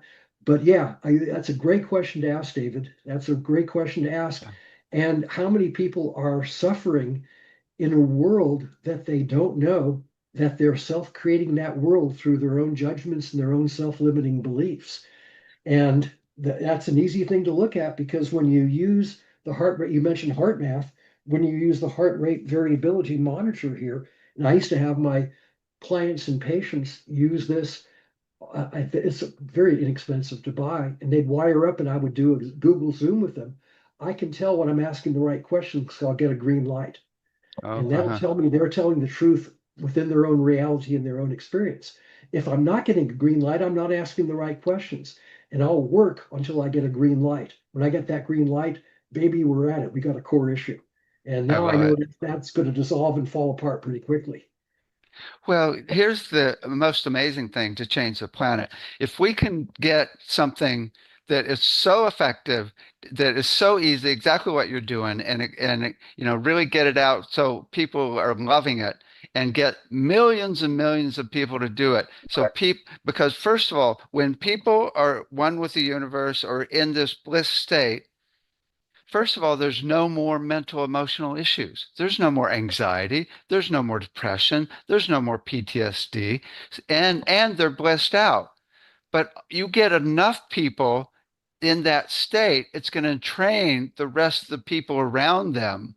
Whoever you talk to is going to be get blessed out just from talking to you. You know how that works. The basic law of physics is entrainment, right? And then Yes. and that's how you change the planet.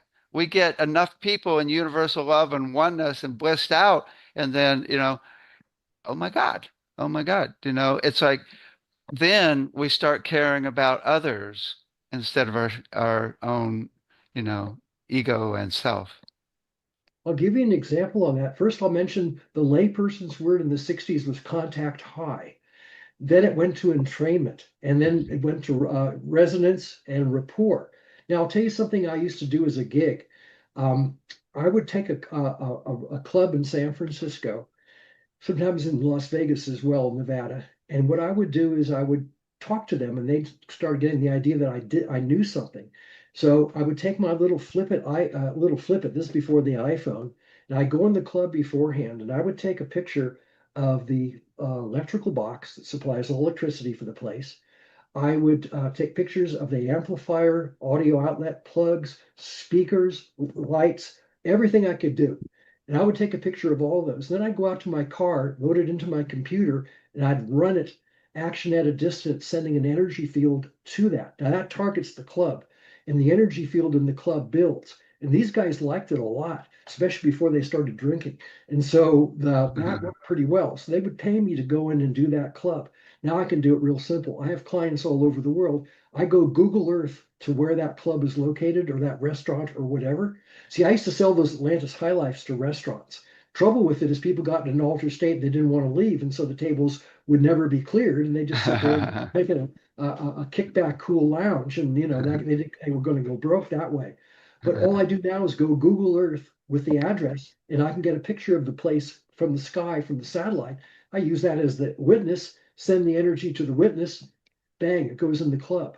So I can do that with objects at a distance and locations at a distance. I was going to do the San Francisco Summer of Love, but that got canceled. I mean, when you can't cancel the Summer of Love, we're in a shitload of difficulty. So, but anyway, I wanted to do that with the polo field because that was my stomping ground for the 60s. So I wanted to energize that place. But anyway. So what do you say to people that say this sounds like woo woo? How do you know it's really working? Good point. I'd say go to our site and there's free demonstrations. And if you have questions at the technical end, read my book. And I cover that in depth. And if you still don't think that it's going to work for you, hey, you may not be a candidate for it. Not everybody is. Mm-hmm. But if you happen to buy an app and the bigger the screen you play that app on, the higher you turn the volume, and the better quality the speakers are, the better the altered states. You can also use headphones, but you don't have to. But when I've done demonstrations, and I've got here in my lab, I've got a giant projector screen. And what I just do is they have questions. I put them in front of the screen and have the light shine on them from the projector, and that light is charged. And they'll go into a good altered state. As a matter of fact, I had a guy that had actually a woman earlier than that had an injury in her shoulder, and I had her shine the light on her shoulder. And what? I'm not going to make a healing claim. That's a study of one. It could have been placebo. It could have been my good looks. It could have been the moment. They could have had favorable astrology. So I can't say that would happen with everybody, but I can say it's happened with enough people to say, wow, there's no harm done. There's no detriment in there. And yet that's light therapy and sound therapy as well, with energy therapy put in there, which is the blessed trinity from my point of view.